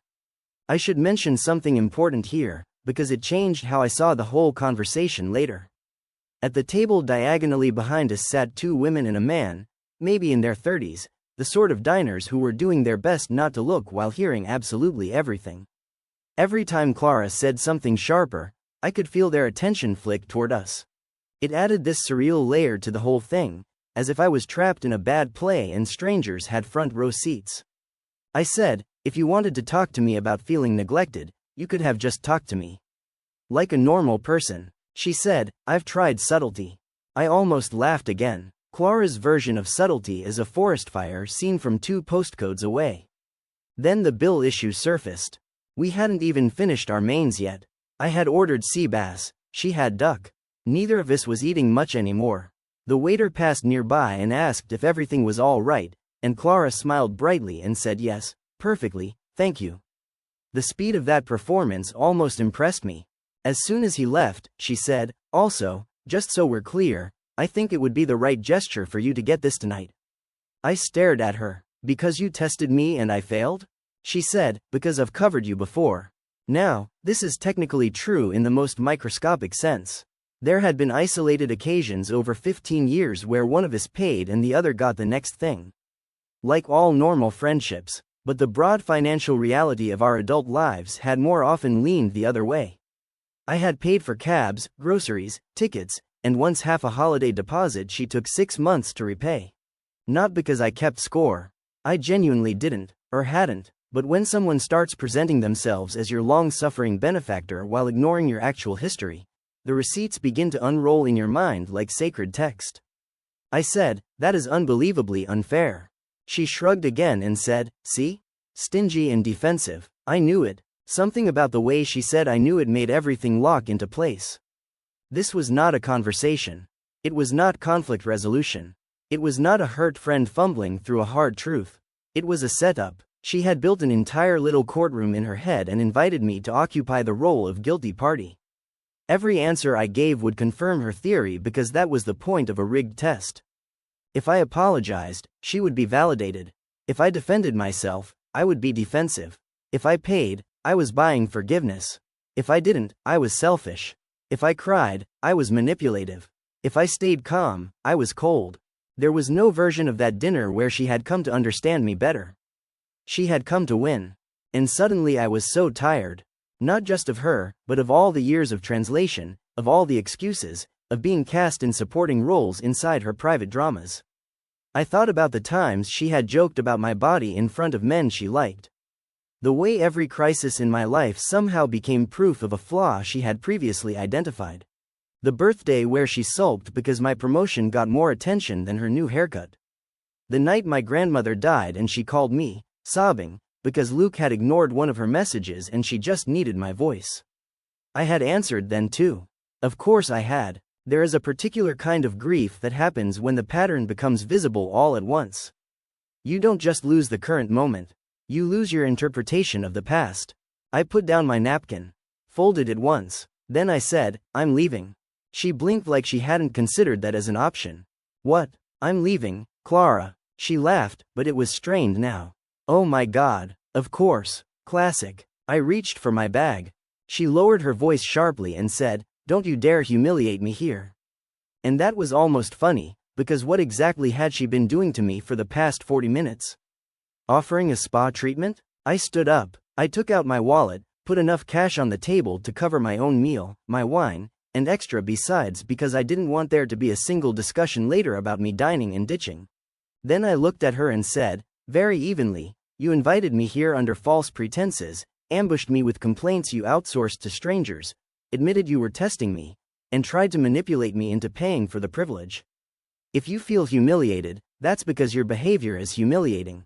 She looked shocked, truly shocked, as if the possibility that I might describe her accurately had never crossed her mind. Then came the part that still makes my jaw tighten when I think about it. She said, louder now, so that's it? After everything I've done for you? You know when someone raises their voice not because they're losing control but because they want an audience? That. Heads turned. Even the waiter glanced over. I said, don't do that. She stood too. No, explain it to me. Explain how I'm the villain for finally being honest. I said, sit down. She laughed. You don't get to command me. Then, in front of half the dining room, she said, this is why Emile left, by the way. You always have to be right. It was such a cheap, vicious line that for one full second I couldn't speak. She knew the breakup was raw. She knew exactly where to put the knife. And the thing is, I don't even think she planned to say it. I think it just flew out because hurting people is her reflex when control slips. The waiter approached then, trying to do that careful hospitality dance where staff intervene without seeming to intervene. He asked if there was a problem. Clara immediately switched tone and said, no problem, just a misunderstanding. She even smiled at him, like butter wouldn't melt. I looked at him and said, I'm leaving. I've paid for my part. He nodded, probably relieved one of us was speaking in plain language. As I turned to go, Clara said, if you walk out now, don't expect me to come back from it. I stopped, not because I was reconsidering, because I wanted to memorize the moment. I looked at her, this person I had loved since childhood, standing in candlelight with her pride wrapped around her like a coat, and I realized she actually believed she was the wounded party. Maybe she still does. Maybe in her version of events I abandoned her over one disagreement. Maybe she tells people I couldn't handle accountability. I don't know. What I said was, I'm not asking you to. Then I left. The night outside was cold and wet. I walked fast at first, mostly because my hands were shaking and I needed movement to keep from either crying or going back in to say something far uglier. Brussels on a Friday night is loud in pockets. Bars spilling onto pavements, trams grinding past, people smoking under awnings. But I felt strangely sealed off from all of it. Like I was moving through glass. Clara called me 3 times before I reached the corner. I declined each call. Then messages started. First, unbelievable. Then, you proved my point. Then, enjoy the victim narrative. That last one almost made me laugh from sheer absurdity. I ducked into a small pharmacy that was still open, not because I needed anything but because I wanted fluorescent light and ordinary people for a minute. I bought tissues and a bottle of water and stood near a shelf of baby lotion trying to steady my breathing. The cashier, an older man with kind eyes, asked if I wanted a receipt. I said no, and my voice cracked on the word. He didn't stare. That tiny mercy nearly undid me more than the fight had. I ended up walking all the way to Bruxelles Midi instead of taking a tram. It was farther than necessary, but anger gives you false athleticism. On the way, I called my brother, Niels. He lives in Bruges, is 2 years older than me, and has the unsettling talent of sounding calm even when he is furious on your behalf. He answered on the second ring and said, "Hey, what happened?" Not hello. Not are you okay. Just what happened. Apparently whatever lived in my breathing told him enough. I told him the whole thing while walking under umbrellas and neon and the smell of rain on concrete. I told him about the test, the accusations, the bill, the Emile comment. He was quiet for most of it, which is how I knew he was angry. Niels does not interrupt when he is building a case. When I finished, he said, "She's done this before." I said, "Not like this." He said, "No, exactly like this. Just not this openly. She creates situations where people can only fail her. Then she uses their reaction as proof of who they are." It was one of those awful moments where someone else says the truth you were circling and suddenly it becomes permanent. I sat on a bench outside the station and cried then, properly cried, not graceful tears but the kind that leave you blotchy and exhausted and embarrassed in public. Niels stayed on the line while I pulled myself together. He asked if I felt safe, if I had enough battery, if I wanted him to stay with me until I got on the train. He did, of course. Clara kept messaging while we were on the phone. At one point I looked down and saw a paragraph so long it filled the screen. I didn't open it, then another, then one from an unknown number, which I later learned was Luke, saying, "I think you should hear her out before escalating this." As if I were the one escalating. As if he had any place in it. That part enraged me in a different way. She had actually recruited spectators. Briefed them, maybe live updated them. There I was crying on a bench outside Midi while somewhere behind me my supposed friend was almost certainly narrating the evening in real time to a man who liked being adjacent to drama as long as it wasn't his fault. I got the train back to Ghent around midnight. The carriage smelled faintly of damp wool and beer. Across from me sat a couple leaning on each other in the sleepy, careless way of people who still think affection is private even when it's public. I envied them for about 30 seconds and then felt ridiculous for envying strangers. When I got home, my flat was painfully quiet. I kicked off my shoes, took off my makeup with the aggression of someone sanding wood, and finally opened Clara's messages. The long paragraph was exactly what you'd imagine. She accused me of storming out because accountability feels like persecution. She said my decision to leave her there without resolution was cruel and immature. She said she had arranged the dinner with good intentions because she cared enough to confront difficult truths. She said real friendship requires discomfort and that I had chosen comfort over growth. There was also this line, "I wanted to see whether you loved me enough to stay in the discomfort with me." I read that 3 times.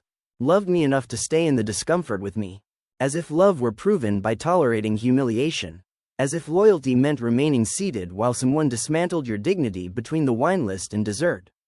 That sentence changed something fundamental in me. It clarified the entire architecture of our friendship. Clara did not understand love as mutual care. She understood it as endurance. If you loved her, you absorbed. If you loved her, you explained away.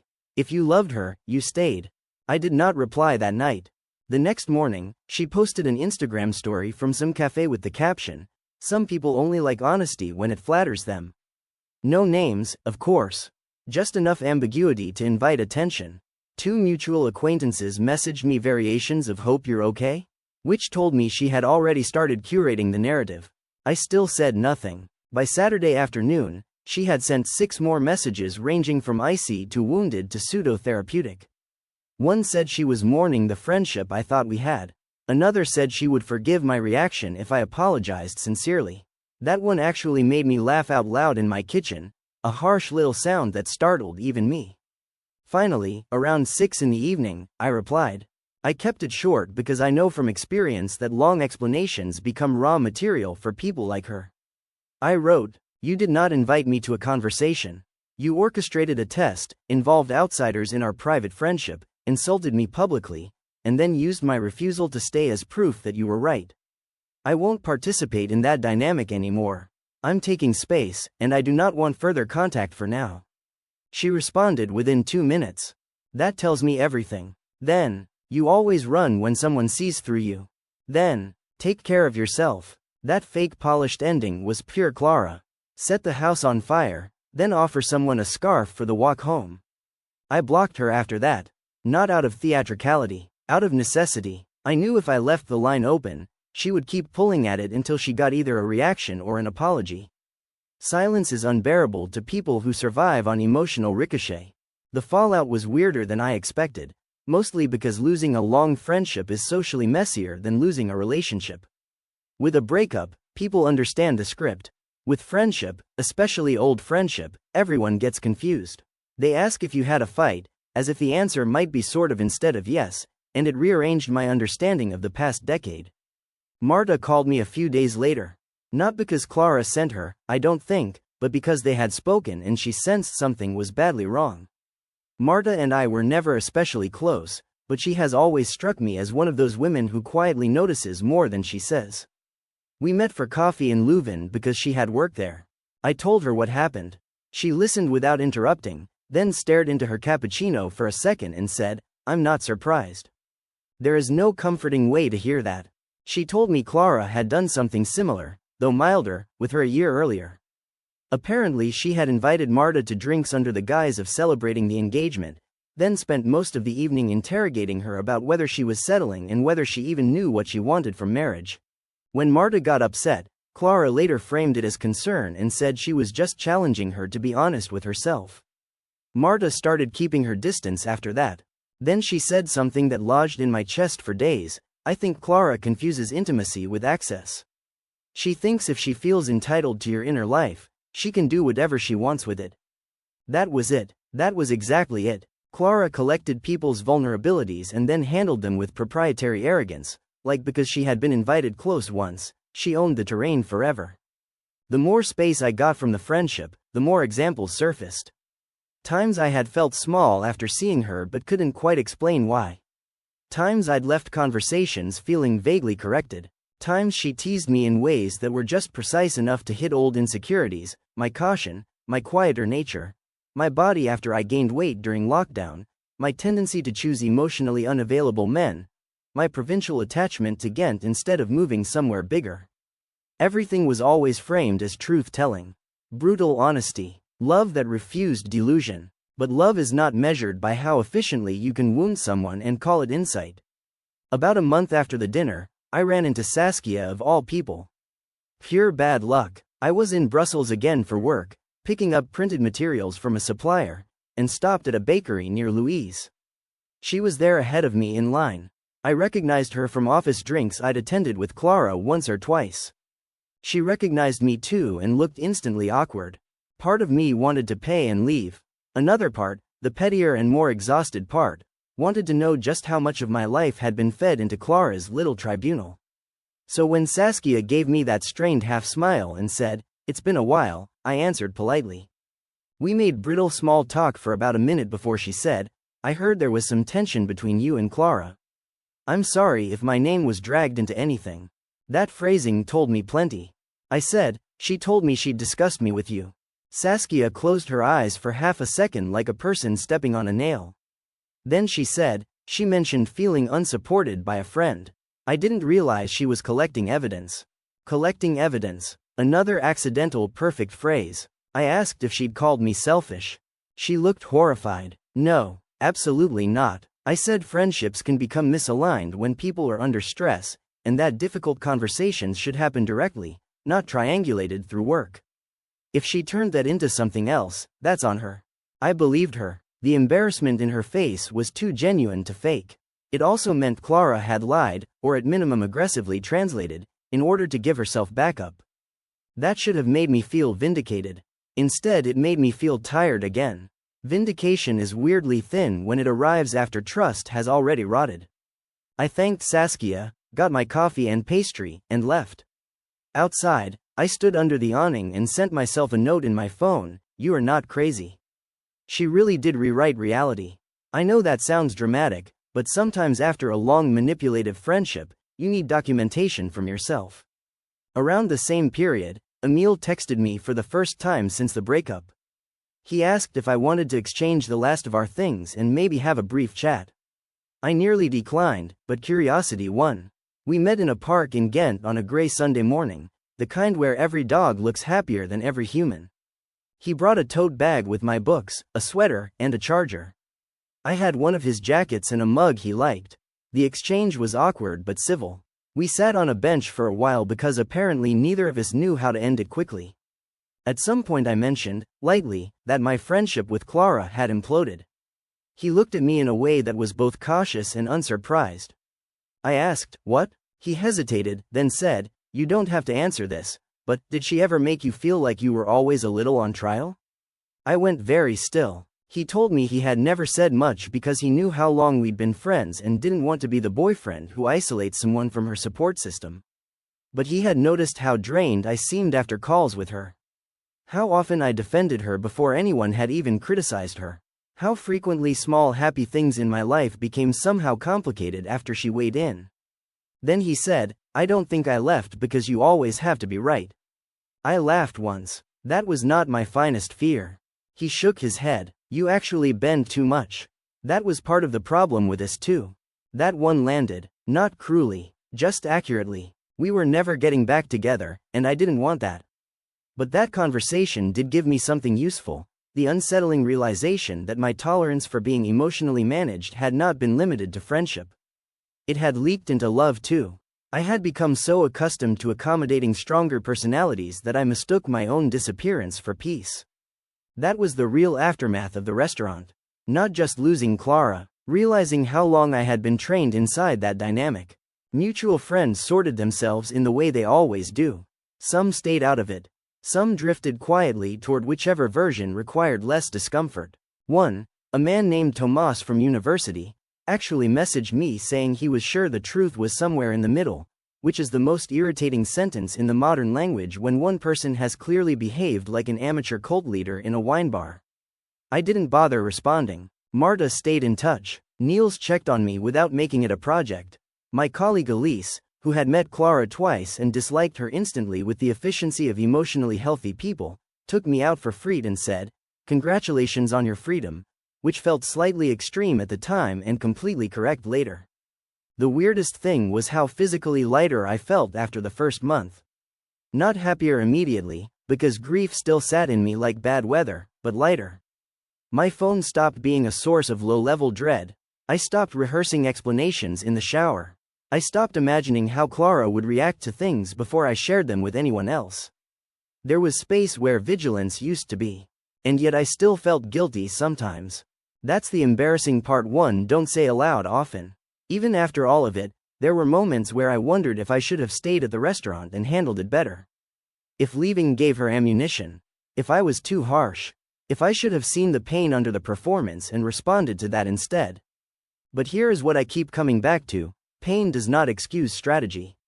Feeling insecure does not entitle you to stage manage someone else's humiliation. If she had said, "I feel neglected," I would have listened. If she had said, "I'm hurt and I don't know how to talk about it," I would have stayed until the candles burned out. If she had even messily, unfairly picked a fight without planning it, maybe we could have found our way through. But a test? No. Adults who test the people they claim to love are not seeking truth. They are seeking control with plausible deniability. If you pass, they feel powerful. If you fail, they feel justified. Either way, the game belongs to them. The only winning move is not to keep playing.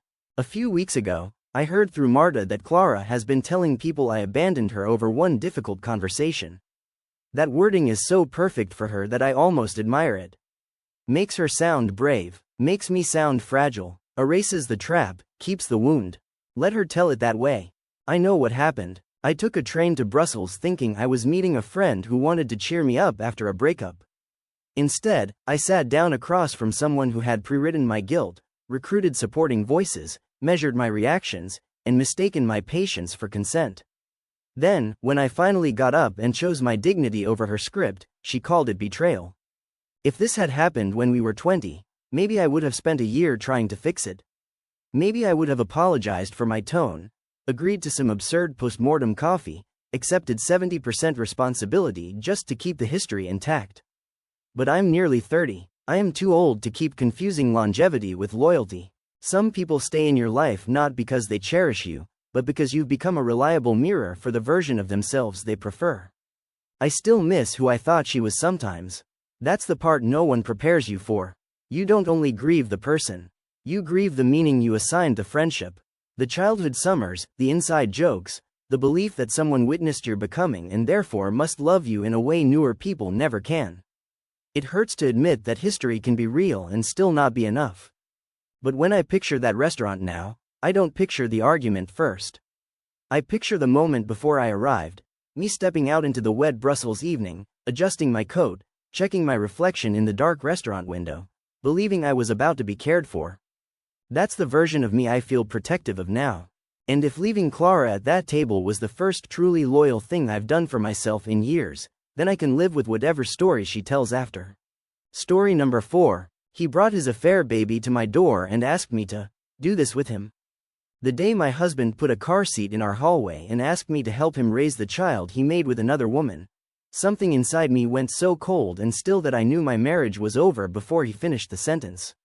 I don't even know where to begin with this because every time I tell it out loud, people either go completely silent or they immediately start saying things like, "The baby is innocent," as if I don't already know that. As if that was ever the point. Of course the baby is innocent. I know his tiny fingers were innocent.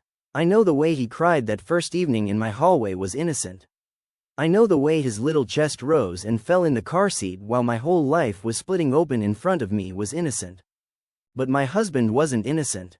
And what he asked me to do was so shameless, so cruel, so staggeringly self-serving, that even now I sometimes replay it in my head just to remind myself I didn't imagine it. My name is Elena, I'm 37, I live in Valencia, or I did live in what used to feel like my home in Valencia, before I learned that a marriage can still be standing long after all the trust inside it has rotted through. My husband, Adrian, is 40. We were married for 11 years, together for nearly 14. We met in Madrid at a friend's New Year's party when I was 23 and still believed that if a man looked at you like you were the most interesting person in the room, it meant he would keep looking at you that way forever. He was funny in a dry, understated way.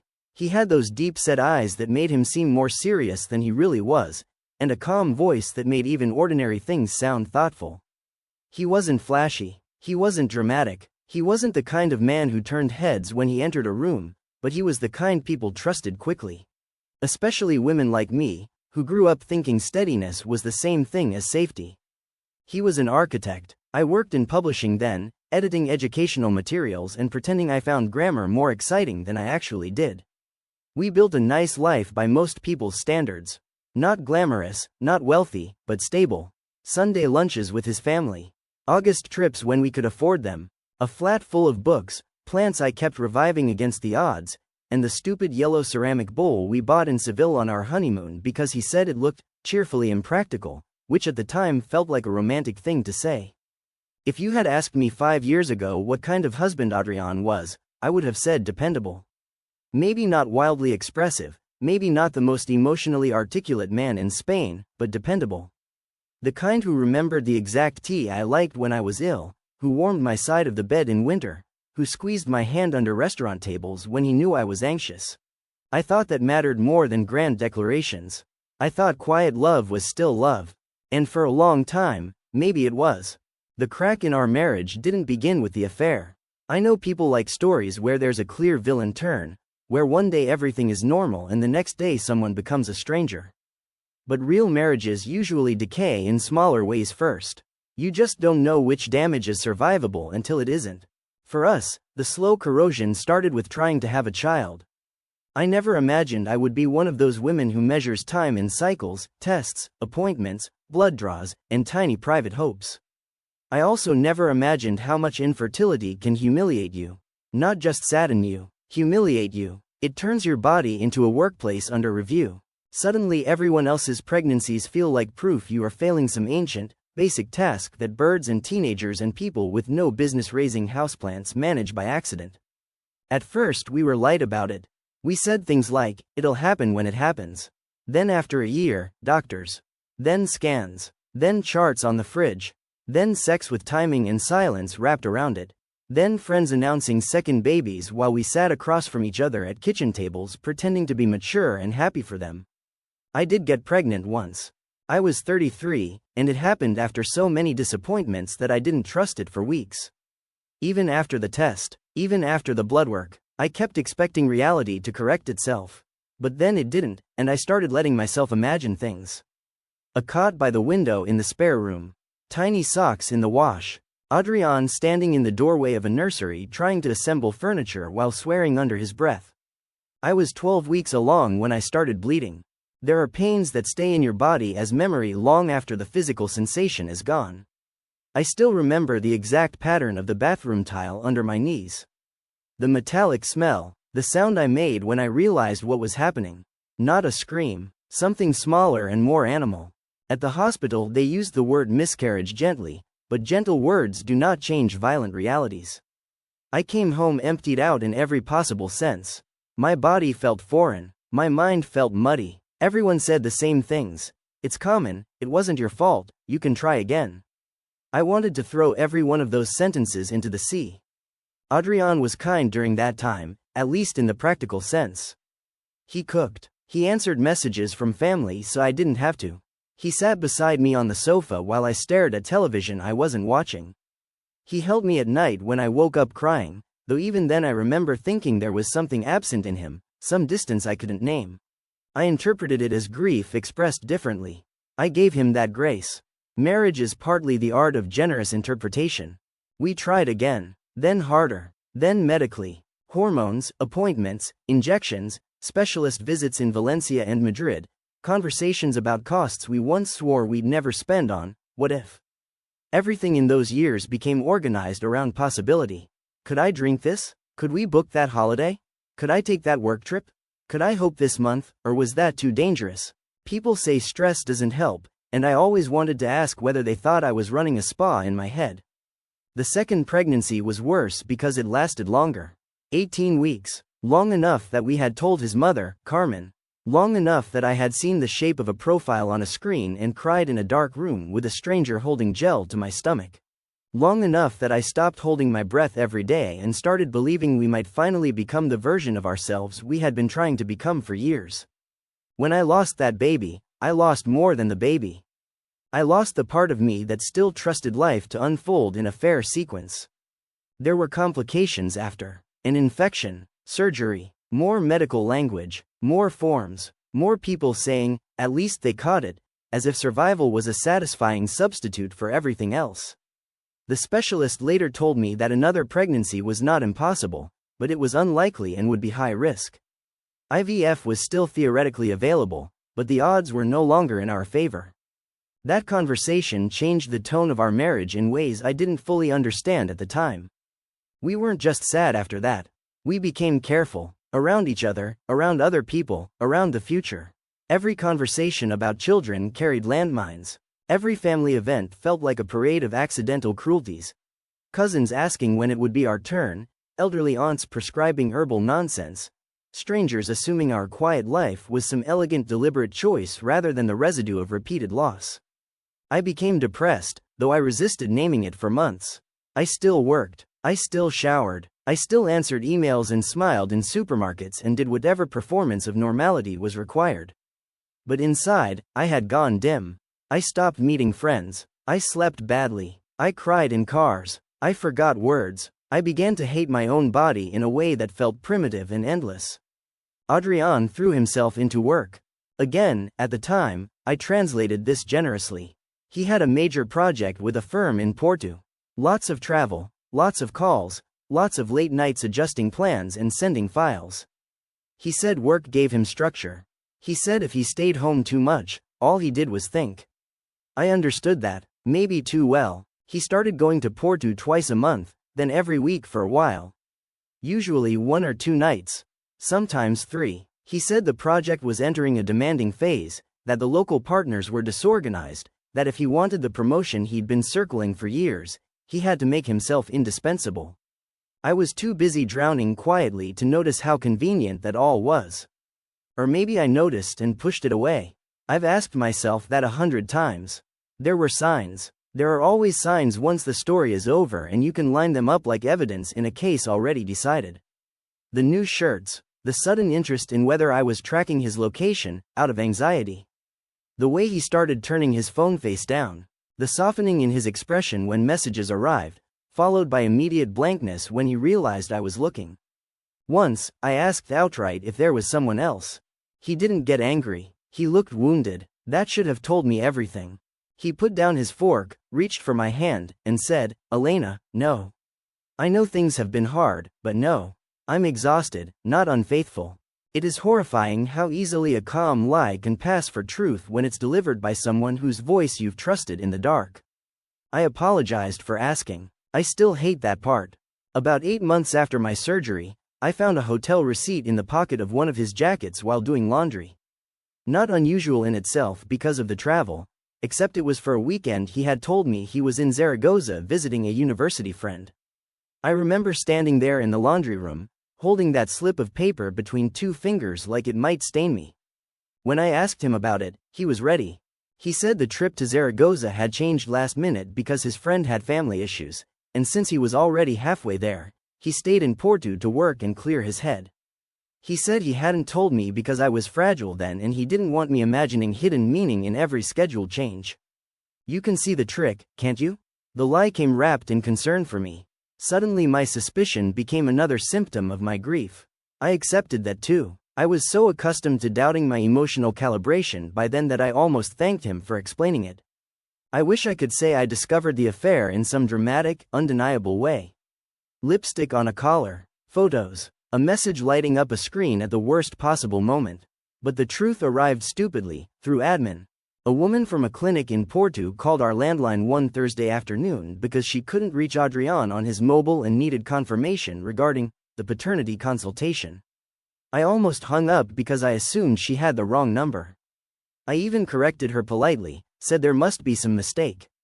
There was a pause. Then she asked, "Is this the residence of Adrian Martin?" I said yes. She apologized and ended the call immediately. I stood in our kitchen staring at the kettle for I don't know how long. Not crying, not shaking, just suspended, because some part of me had understood before my conscious mind caught up. Paternity consultation, not fertility, not maternity, paternity. When Adrian came home that evening, I was sitting at the dining table with the phone record printed out and the clinic's number written on a piece of paper in front of me. He knew the second he saw my face. That is what I will never forget. Not confusion, not concern, recognition. I asked him who she was. He didn't even make me say her name because I didn't have it yet.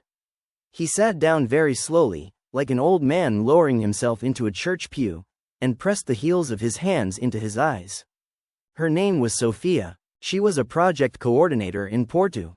31. Smart, warm, easy to talk to. In that insulting way cheating men always describe the women they betray you with, as if emotional infidelity were a customer service issue. He said it started when things were very bad between us. He said he felt helpless, shut out, lonely. He said he never meant for it to happen. He said it became physical after a conference dinner. He said he ended it when he realized she was getting serious. Then he said she was pregnant. That was the moment everything in me seemed to leave through my skin. Not because I didn't suspect something awful. Because there are still levels of awful you don't prepare yourself to hear from the person you married. I asked if the baby was his. He said the dates lined up. He said she was sure. He said he had gone to the clinic because she wanted confirmation. I remember laughing then, and even in the moment I knew it sounded terrible. Not amused laughter. It was the sound of a person whose mind has reached a cliff edge and keeps stepping anyway. I asked how long. He said 7 months. 7 months. 7 months while I was grieving, healing, trying to remember how to live in my own body again. 7 months while he kissed my forehead before catching trains. 7 months while he let me apologize to him for suspecting he had someone else. He cried that night, proper tears, shaking shoulders, raw voice, all of it. If I sound cold describing that, it's because his tears now live in my memory like stage props. At the time, they affected me. At the time, I still believed remorse automatically indicated character. Now I know sometimes it just indicates inconvenience. I left and stayed with my brother Nicholas in Salamanca for nearly 3 weeks.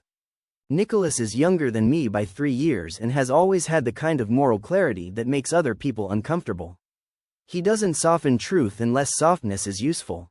When I arrived at his flat with a suitcase and eyes like broken glass, he didn't ask stupid questions. He made up the guest room, ordered food, put a blanket around my shoulders, and let me talk when I was ready. I told him everything on the second night. He listened all the way through, then said, "Whatever you do, don't let him turn this into a story about his confusion." That sentence stayed with me because it named something I hadn't yet articulated. Adrian was already framing it that way. Not maliciously, not on purpose, but structurally. He was lonely. He was grieving too. He was weak. He made mistakes. Mistakes. As if he had forgotten an anniversary, not built a second intimate life in another country while I was learning how to survive losing 2 pregnancies. He called me constantly while I was in Salamanca. Sent long messages. Booked therapy. Wrote emails I never knew he was capable of writing, all feeling, apology, accountability, regret. He said he had broken the most precious thing in his life.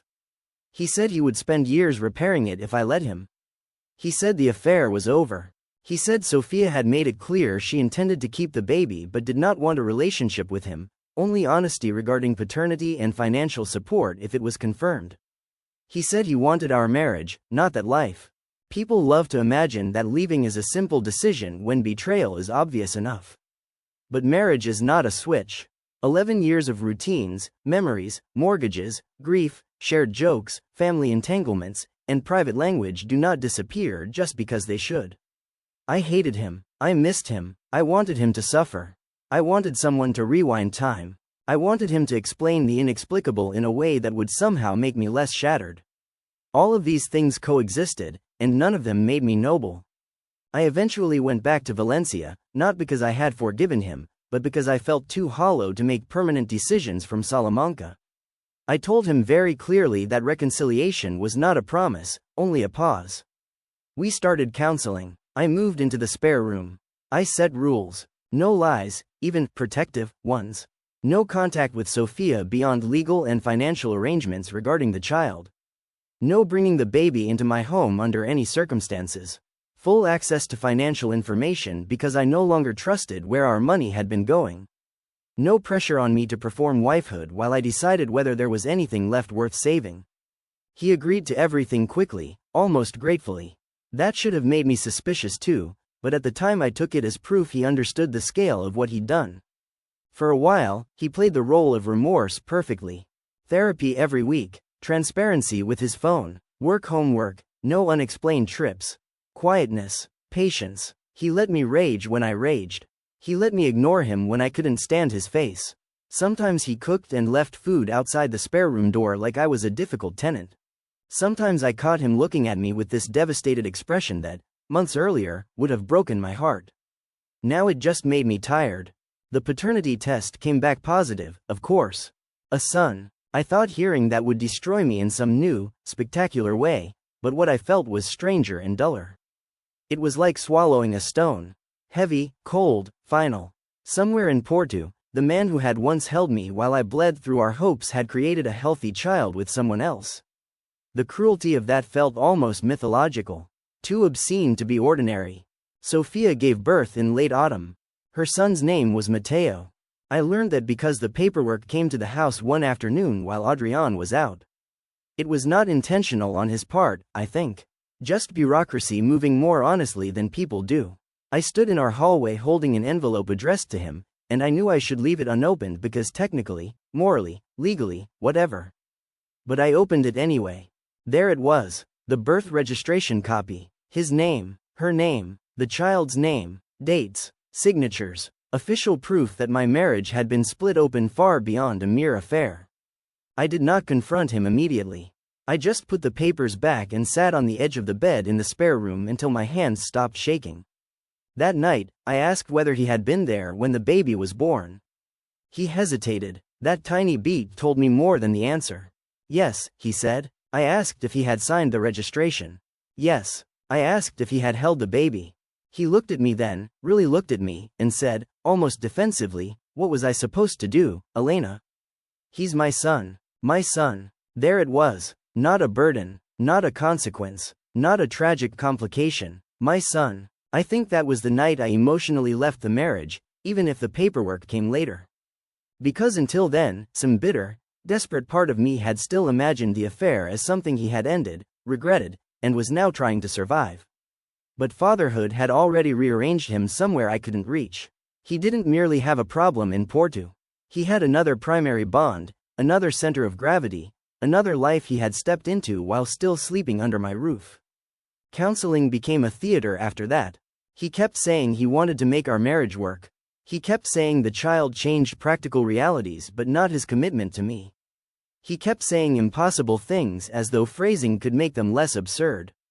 And maybe he even believed them in the way selfish people often believe their own emotional logistics. He wanted me, and he wanted to be a father, and he wanted those identities not to collide in a way that required sacrifice from him. So, naturally, he expected sacrifice from me. I did not know how literal that expectation would become until 3 months later. It was a Tuesday in February. Gray, damp, one of those Valencia days where the whole city looks washed in dishwater. I had left work early with a migraine and was home in leggings, heating soup I didn't really want, when I heard a car door slam outside the building. Then footsteps. Then our front door opening. I was irritated at first because Adrian was supposed to be in a meeting until 6, and I had not prepared my face for seeing him. Then I heard something else. A baby crying. Not from the street, not from another flat, from my hallway. I walked out of the kitchen, and there he was, standing just inside the door with a gray car seat on the floor beside him, a diaper bag hanging from one shoulder, his own face pale and damp with sweat despite the cold. Inside the car seat was a baby in a blue knitted hat, red-faced and wailing with the full outrage of being small and uncomfortable in an incooperative world. For a second my brain refused to connect the scene. It was too grotesque, too surreal. Like walking into your living room and finding a horse. I looked at the baby, then at Adrian, then back at the baby. What is this? He actually had the nerve to look offended by the question. Not angry exactly, just wounded by my tone. Elena, please don't do that. I stared at him. Don't do what? Talk like he's an object. I can still remember the silence after that. The pure, ringing audacity of it. I said, very slowly, why is your son in my house? His face changed then, urgency overtaking pride. He closed the door behind him and came toward me a step. Sophia is gone. The words landed strangely because they could mean anything. Dead, missing, at the pharmacy. I didn't ask which one first because I was too busy staring at the car seat in my hallway like it might explode. What do you mean gone? He rubbed a hand over his mouth. She left him with a neighbor this morning and didn't come back. The neighbor panicked, called me because my number was on a card in the diaper bag. No one can reach her. Her sister in Braga says she's had some kind of breakdown for weeks. I drove to Porto and back. I didn't know what else to do. I said nothing. He kept talking fast, breathlessly, the way people do when they are not actually explaining something but trying to outrun the moral shape of it. The neighbor couldn't keep him. There was talk of social services if I didn't come immediately. I have calls to make. I'm waiting to hear from a lawyer there. I just need tonight, maybe a few days until I sort out emergency arrangements. I looked at him and then at the baby and then back at him. You brought him here. Yes, because I had to bring him somewhere. Here, Elena. Here. That word kept coming out of me because I could not process anything beyond that fact. Not a hotel, not his mother's flat in Madrid, not a rental, not one of the many friends who had no reason to burst into flames at the sight of this child. He had brought the living proof of his betrayal into the house where I had bled for babies that never came home. The baby kept crying. It wasn't his fault, and that made it worse. His distress cut through the room with this terrible innocence that turned everything human and ugly around him into something almost unbearable to witness. Adrian crouched down and began fumbling with the straps, muttering soothing nonsense. He was clumsy at it. Panicked. The baby got louder. Then he looked up at me. And said it, I need you to help me. Just like that, as if he were asking me to hold a ladder. As if this were some unfortunate domestic inconvenience we could tackle as a team because the washing machine broke and guests were arriving. I laughed once. Again, not because anything was funny. Because disbelief needed somewhere to go. You need me to help you? Please, just until I work out what happens next. I felt my whole body go rigid. You brought your affair baby into my home and you need me to help you? He flinched at the phrase affair baby, which only made me hate him more in that moment. Men like him want the softened vocabulary of consequences. Child, situation, complication. He wanted me to step delicately around the truth so he could preserve a sliver of self-respect. Yes, he's my child, he said sharply. And right now I need practical help, not this. Not this. I think that was the exact second something in me became irreversible. Not when I learned about Sophia. Not when I learned she was pregnant. Not when I saw the birth registration. But there, in my own hallway, with a baby crying between us and my husband looking at me like I was failing him by not immediately becoming useful. I said, no. He stared. Maybe he expected resistance, but not refusal. Not so quickly. Not so cleanly. Elena, listen to me. No. You don't understand the urgency. I understand perfectly. Your mistress vanished, your son has nowhere to go, and you decided the woman you betrayed should solve the problem. His jaw tightened. Don't call her that. That almost made me black out from rage. I took a step toward him and said, very quietly, if you care what I call her today, then you are far dumber than I thought. The baby had started hiccuping between cries by then, little broken gasps that made my chest hurt despite myself. Adrian lifted him awkwardly, and I watched the whole scene with the sick detachment of someone observing the wreckage of another woman's life. He tried a different angle then. Softer voice, pleading eyes. I know this is unimaginable. I know what I'm asking. But he's just a baby. He needs stability tonight. I haven't slept, I don't even know what formula she was using, and I have to call people. Please, just hold him for 10 minutes while I sort things out. No, because that was how it would begin. Not with a formal request to co-parent the child of his affair. Not with a grand speech. With 10 minutes. With a bottle. With, just tonight, with my pity weaponized into participation. I know myself. If I took that baby once, if I soothed him once, if I crossed that line once, Adrian would build a bridge out of the gesture and walk over it for the rest of his life. So I said, call your mother. He looked stunned. What? Call Carmen. Call Ines. Call anyone whose existence is not itself an insult to me. But I am not touching this. I am not helping you with this. And I am not spending one night under the same roof as that child. His face hardened. Not grief, not panic. Offense. That child? I said, don't test me, Adrian. He started pacing then, Mateo in his arms, voice rising. He said his mother was in Madrid and had a medical appointment tomorrow. He said Ines had 2 school-aged children and a small flat in Alicante. He said this was different because I was already here. As if my mere presence in the home transformed me into emergency childcare. Then he said the sentence that made me physically recoil. You've always wanted to be a mother. I thought maybe, under all this anger, you would understand what he needs. I have never slapped anyone in my life. Not as a child, not in a fight, not in anger. But when he said that, I understood for one clean, horrifying instant why people do. Instead I just stood there, so still I frightened myself. What did you just say? He heard it then. Too late, but he heard it. He started backtracking immediately. That's not what I meant. It is exactly what you meant. No, I mean, you know how to care, Elena. You know how to make a home, you. I cut him off. Get out. He stared at me, genuinely shocked now. What? Get out of this house. I live here. Not tonight you don't. I can't take him to a hotel with no things. Then go to Madrid, drive all night, sleep in the car for all I care. But you are not staying here with him. The baby had finally gone quiet, maybe from exhaustion, maybe because even babies can sense when the air around adults has turned toxic. Adrian stood in the middle of our hallway holding the son he made with another woman, and I saw with absolute clarity that he still believed the true emergency was my unwillingness to cooperate. He tried crying then. He really did. His voice cracked. His eyes filled. He said he was drowning. He said this was not the plan. He said he had no one else. He said I was being cruel to a child who had done nothing wrong. And there it was, the first draft of the narrative that would later make me the villain. Not wife refuses husband's appalling demand, but woman rejects helpless baby. They always do this. They move the moral spotlight away from their choice and onto your reaction to its consequences. I told him again to leave. He asked where I expected him to go. I said, to the life you made. He looked like I had stabbed him. Good. He did leave, though not before one last attempt at rearranging reality. He stood at the door with the diaper bag half zipped and said, "One day you'll regret meeting this with hatred instead of compassion." I said, "One day you'll understand that compassion without boundaries is just consent to be used." Then I shut the door. The silence afterward was monstrous. The kind of silence that seems louder than the crying that came before it. I sat down on the hallway floor because my legs were shaking too hard to hold me. I stayed there for I don't know how long, staring at the spot where the car seat had been. There was a baby sock on the tile.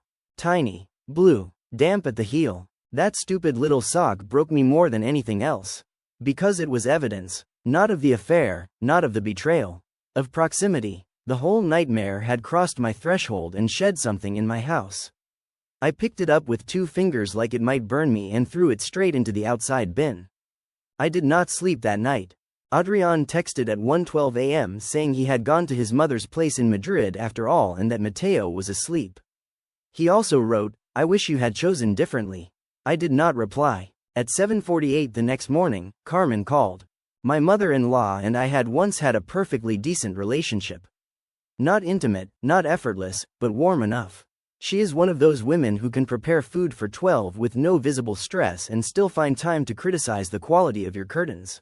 Traditional in the way many Spanish mothers of her generation are traditional. All sacrifice is noble as long as it is performed by someone else's daughter. I almost didn't answer, but curiosity got me.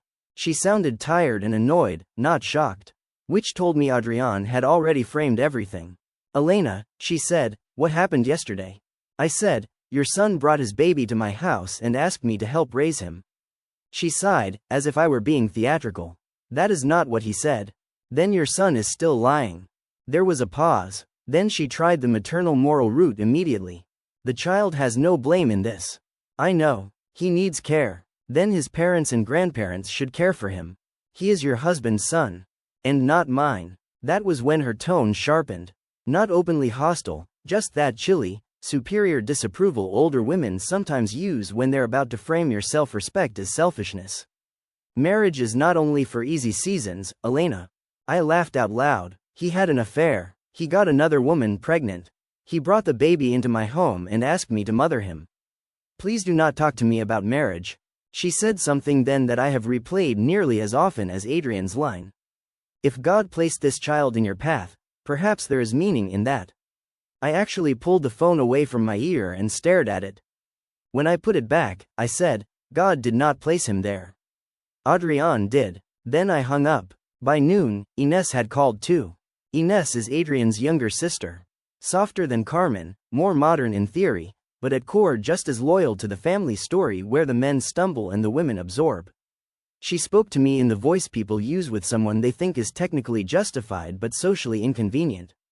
She said she understood why I was hurt. She said of course what Adrian had done was indefensible. She said everyone knew I'd suffered enormously. She said all the right things first, the cushioning phrases, the preamble of fake balance. Then came the real ask. "But Mateo exists now, Elena. And maybe this is bigger than what happened between adults." I asked her if she would say the same thing if her husband turned up with a baby from an affair and expected her to take over. She went silent for a beat too long. Then she said, "That's different." Of course it was different. It always is when the hypothetical threatens someone else's threshold instead of yours. "No," I said, "it's exactly the same. You just don't want to imagine it." She got defensive then. Said I was attacking her for trying to make peace. Said Adrian was overwhelmed. Said postpartum issues were serious and Sophia might not be thinking clearly. Said this was an emergency. And here is the thing. I actually agreed with one part of that. It was an emergency, just not my emergency. Sophia may very well have been unwell. I am not cruel enough to deny that possibility. But even if she was collapsing, even if every tragic explanation in the world applied, it still did not transform me into the designated solution. Women are expected to convert male chaos into order so routinely that people genuinely act shocked when we refuse. A man detonates 3 lives and somehow the woman standing nearest the blast is asked to tidy up the glass. I told Ines I hoped the baby was safe, I hoped Sophia was found alive, and I hoped Adrian learned quickly how to be the father he had chosen to become. Then I told her not to call me again on his behalf. 2 days later, he came back. Not with the baby, thank God. Alone, hollow-eyed, rumpled, carrying the defeated smell of someone who had not showered properly and had been living out of a bag. I nearly didn't let him in, but some bureaucratic part of me knew we had to discuss the house, the marriage, the next steps. Also, despite everything, I still needed answers. He sat at the kitchen table where we had once planned holidays and argued about paint colors and grieved miscarriages and tried to act like a future could be organized if we just worked hard enough. He looked older, truly older, like fatherhood, panic, and exposure had all hit him at once. Sophia had been found, he told me, alive, in Coimbra, at a hostel, disoriented and heavily sedated after what sounded like a severe psychological collapse. Her sister had gone to get her. Doctors were involved. There would be psychiatric treatment. No one knew yet what she would want or be able to do regarding Matteo. I felt relief for her despite myself. Relief and anger and a strange distant pity. Because no matter what she had done with my husband, no woman deserves to unravel alone to that extent. But pity is not absolution. It doesn't backdate innocence into betrayal. Adrian said Matteo was with Carmen temporarily in Madrid. Then he said, "We need to talk about what happens if she can't take him back." I actually smiled then, but the kind of smile that makes people step back. No, you need to talk about that. With a lawyer, with your family, with social services, not with me. He clasped his hands together so tightly his knuckles blanched. I can't do this alone. You should have considered that before doing the one thing guaranteed to create this exact outcome. That's not fair. I leaned back in my chair and just looked at him. Not fair? His voice rose, the polished remorse fraying at last. No, it's not fair, Elena. I know I caused this, I know that, but you talk as if people choose the consequences too. I made a terrible mistake. I didn't choose for her to disappear. I didn't choose for a child to be dropped into chaos. I said, you chose the act that made the child. You chose the lies that prolonged it. You chose to keep me in a marriage built on false terms. You chose to sign that birth certificate. Stop speaking as if fatherhood happened to you like weather. That shut him up for a moment. Then he tried what I now think was the most revealing tactic of all. He shifted from pleading husband to strategic negotiator. He said if Sophia could not resume care, there would likely be discussions about primary custody. He said courts look favorably on stable homes. He said being married, with a proper residence, routine, and a second adult in the house, could make the process easier. He said if we presented a united front initially, it would buy time. A united front. I stared at him. I think my exact words were, "You want to use me as part of your custody presentation?" He immediately denied it, said that wasn't what he meant, said I was twisting everything into the ugliest possible version. But it was too late. The thought had already escaped. Stable home, married couple, second adult, translation. Grieving wife as credibility asset. I asked whether that was why he had really brought Matteo to the house that first day. Not because he had nowhere else to go, but because some part of him genuinely believed I could be folded into the arrangement. Not just as temporary help, but as emotional infrastructure. He didn't answer fast enough. That told me all I needed. I laughed again, and this time it scared even me. You really thought I might do it? He looked down. Not no, not never, just shame. I thought, he said carefully, that once you saw him, maybe your heart would. He trailed off because I was already standing. My heart would what, Adrian? Override my memory? Erase the affair? Forget the pregnancies we buried? See your son and decide that I should be grateful for this grotesque little substitute life you manufactured? He said my name in that low warning tone men use when women get too accurate. I told him to leave again, but before he did, I asked one more question. How much money did you spend on her? He looked confused. What? While we were paying for treatment? While I was giving myself injections in our bathroom? While we were talking about savings and budgets and trying again? How much of our money went to Sophia? He said it wasn't relevant. I almost admired the stupidity of that response. I went straight to the office cabinet, pulled out the folder where I had started keeping copies of our statements after the affair came out, and threw it on the table. Try again. He rubbed his face. It wasn't that much. It was, of course, that much. Over the next week I found charges I had missed or chosen not to decode before. Hotel bookings that didn't match work reimbursements. Transfers labeled vaguely. A rental payment in Porto for 6 months. Medical bills. Furniture from a baby store I had never heard of. Thousands. Not enough to bankrupt us, but enough to make me feel physically ill when I realized some of it had been paid during the same months we were discussing whether we could afford another IVF cycle. I confronted him by phone because by then I would not be in a room with him without a reason. He said he meant to repay it. With what? I asked. Integrity? Deferred honesty? Architectural sketches? He hung up on me for the first time in our marriage. That's when I called a lawyer.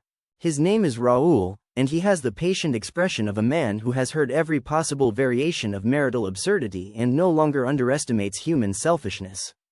His office was near the old riverbed, all pale walls and neat files and the smell of expensive coffee.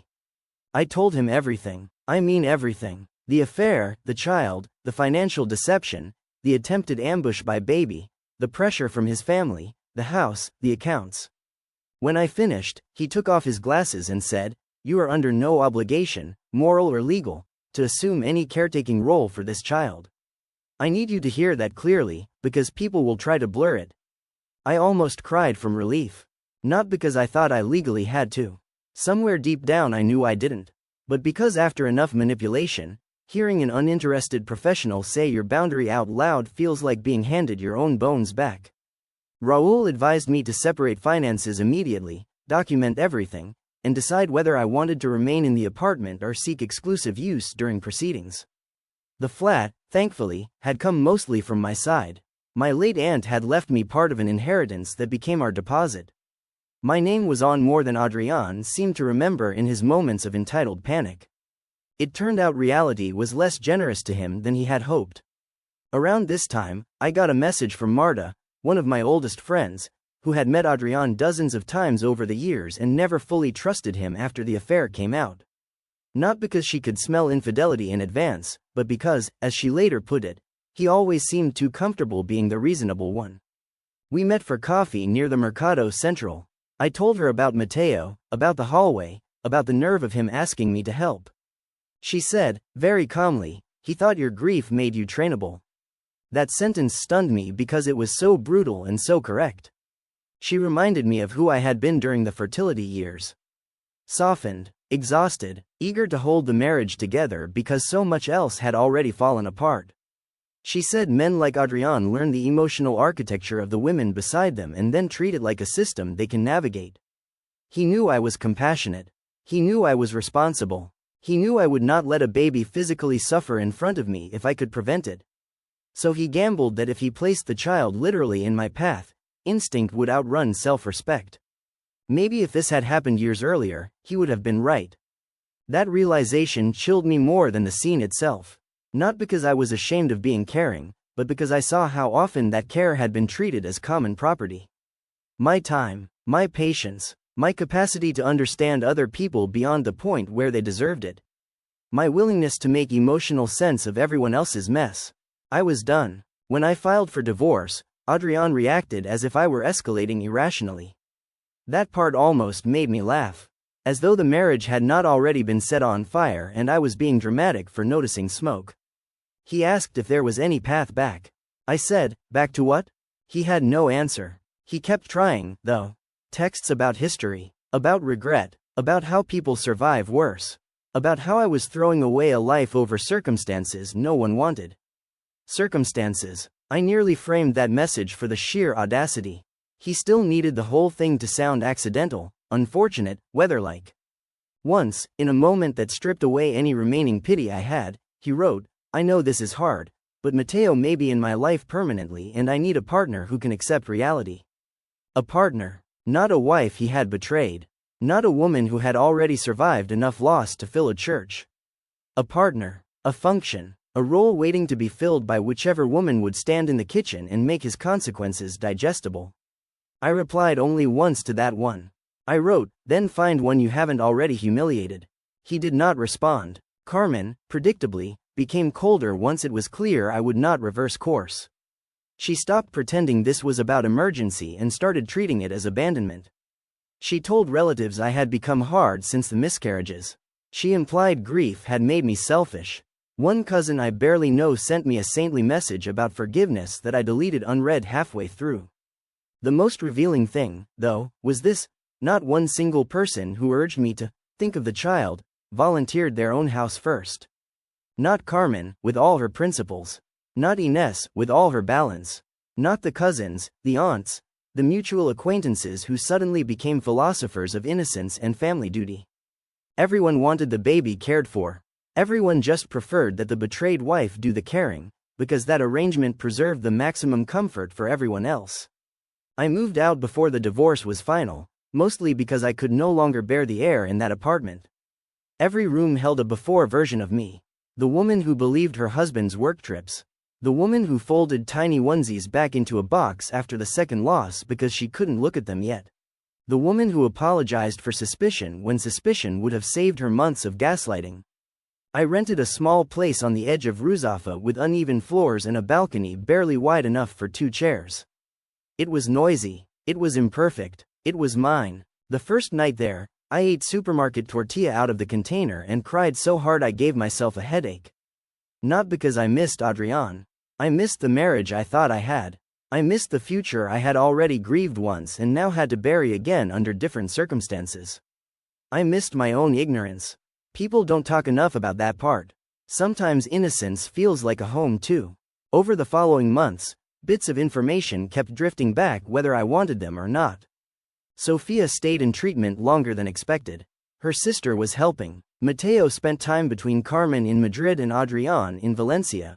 He took paternity leave arrangements late and awkwardly, as if fatherhood were a bureaucratic inconvenience he'd stumbled into rather than a life he'd actively helped create. Apparently he was overwhelmed, tired, disorganized, perpetually on the edge of some minor crisis. Good. I don't say that proudly. Just honestly. Not because I wanted the baby neglected. Never that, but because some part of me needed reality to stop cushioning men like him. Needed consequence to finally land where it belonged instead of spilling outward onto women. A few months after I moved, he asked to meet one final time to discuss remaining paperwork. Public place, daylight, no theatrics. I almost refused, but Raul said it might help finalize certain property details faster if we could agree on basics in person. So I met him at a cafe near the station. He looked tired in the permanent way new parents look tired, but there was something else now too. Less performance, less certainty. Maybe responsibility had finally made contact with him beyond the abstract. Maybe midnight feeds and legal documents and the logistical grind of solo fatherhood had stripped him of the luxury to narrate himself as tragic. For a little while, we spoke only about practical things. Sale value, timelines, account closure, furniture division, the boring bones of ending a shared life. Then, as I should have expected, he ruined it. He said, "He smiles like I did as a baby." I looked at him without expression. He swallowed and said, "I'm not saying that for any reason. He trailed off. Maybe he wanted me to humanize the situation. Maybe he wanted me to soften. Maybe he wanted me to witness his fatherhood because some insecure part of him still needed my recognition to make it feel real. Whatever the reason, I refused to give it to him. I said, "That is something you should tell the people raising him with you." He flinched. Then he said something I did not expect. "I did love you." It made me angrier than if he had insulted me. Because maybe he did, in whatever partial, self-serving, poorly defended way he was capable of love. And that was almost worse than if he had never loved me at all. If someone never loved you, the betrayal is simpler. Cleaner. But when they loved you and still did this, you are left having to accept that love, on its own, is not character. Love is not restraint. Love is not honesty. Love is not enough. So I said, "I believe you thought you did." He nodded like that hurt him. Good again. Then he asked the question that confirmed I was right to leave every time I had left. "Do you ever think, if things had been different?" I cut him off. "No." He looked down at his coffee. I said, "You don't get to ask me to imagine a kinder version of your choices. You had the real version." We finished the paperwork talk after that and left separately. I walked home through streets bright with late sun and felt something I had not felt in a long time. Not happiness, not closure, but clean distance. I still think about Mateo sometimes, and I say his name here because he is real and because reducing children to symbols is one more cruelty adults commit when they wreck lives. By now he must be bigger, steadier, with habits and preferences and some favorite toy he drags everywhere. None of that is his fault. None of it ever was. I hope, sincerely, that he grows up loved and stable and untouched by the ugliness of how he entered the world around us. But I also think about myself, which is something I was not very practiced at doing without guilt. I think about the woman standing in that hallway, hearing her husband ask for help as if her pain were a resource he still had access to. I think about how easily I could have been maneuvered by pity, by conditioning, by all the scripts women are handed about sacrifice and grace and the holiness of putting ourselves last. I think about how many people would have praised me if I had said yes. Strong woman, big heart, so evolved, so maternal, they would have built a saint out of my erasure. And what would have become of me then? I know exactly what. I would have become the emotional laundress for a man who dirtied his own life and expected me to scrub it clean. I would have fed the child, rocked the child, arranged the appointments, bought the nappies, remembered the vaccination dates, built the routines, and slowly watched Adrienne retell the story until I became not the betrayed wife, but the difficult woman who eventually came around. My own grief would have been repackaged as a healing journey. My boundaries would have been recast as bitterness. And one day people would say things like, "See? It all worked out," as if working out means a woman disappears neatly enough that other people can keep their dinner conversation comfortable. No, it did not work out. It ended, and ending was the healthiest thing I could have done. Some nights, if I'm being honest, I still feel a flash of guilt so irrational it embarrasses me. A baby cried in front of me and I did not pick him up. A desperate situation arrived and I shut the door. There is a primitive part of me, a part raised by women who endured everything and called it virtue, that still occasionally whispers that maybe I failed some higher test of compassion. Then I remember the actual test. The real one. The test was whether I would once again abandon myself to make room for a man's selfishness. Whether I would let my empathy be used against me. Whether I would accept a role I never chose because refusing it would make other people uncomfortable. And for the first time in a very long time, I passed. Story number 5. My 22F boyfriend 26M got very upset when I unexpectedly started my period. I did not think a stained bedsheet, a cramped stomach, and 10 minutes of embarrassment would make me look at my entire relationship differently, but that was the night I realized I might be living with a man who only likes the version of me that never inconveniences him. I'm 22, my name is Clara, and I live in Krakow with my boyfriend, Mateusz, who is 26. We've been together for a little over a year and a half, and for most of that time I honestly thought I was one of the lucky ones. Not in the cheesy, cinematic way where I thought he was perfect, but in the very ordinary, adult way where you think, he's steady, he's funny at the right moments, he remembers how I take my tea, he reaches for my hand in crowded streets, and when he's in a good mood he makes me feel like the center of a very peaceful little life. That's why what happened felt so stupid at first. So stupid, in fact, that I almost talked myself into believing I was the dramatic one. For context, my cycle has never been very regular. It's usually somewhere between predictable and absolutely useless. Sometimes it arrives almost on schedule, sometimes it's early, and sometimes it drags itself in late like an apology that took too long. I've been to a doctor about it before, and nothing major was wrong, it's just one of those things my body does. Annoying, but manageable. Because of that, I usually keep pads with me, and I try to pay attention to the signs, but every now and then it still catches me off guard. That evening had started really nicely, which honestly makes the memory worse. Mateusz had cooked, which he doesn't do often because he claims I'm better at making food taste like food instead of survival. He had made creamy mushroom pasta and opened a bottle of white wine that we were supposedly saving for something special, though he often says Tuesday can be special if the mood is right. It had been raining most of the day, and our flat felt warm in that cocoon-like way where the windows fog up a little and the city outside turns soft and blurry. We ate on the sofa because his little dining table wobbles and annoys him. We watched some awful Polish crime series where every detective looks like he hasn't slept since 2009. He was playful, leaning his feet on my lap, making fun of the dialogue, pausing every few minutes to argue with the plot. At one point he pulled me closer and kissed my temple, and I remember thinking, very specifically, that this was the kind of ordinary evening I wanted more of. I remember thinking I could really build a life with him. Later we went to bed. Nothing dramatic, Nothing heavy in the air. We were tired, a little wine happy, relaxed. We were intimate, and everything was completely normal until it wasn't. I felt that sudden, unmistakable wetness, and at first I thought maybe I was imagining it, because sometimes your body plays tricks on you in the middle of sex and you're trying to think through sensation and embarrassment at the same time.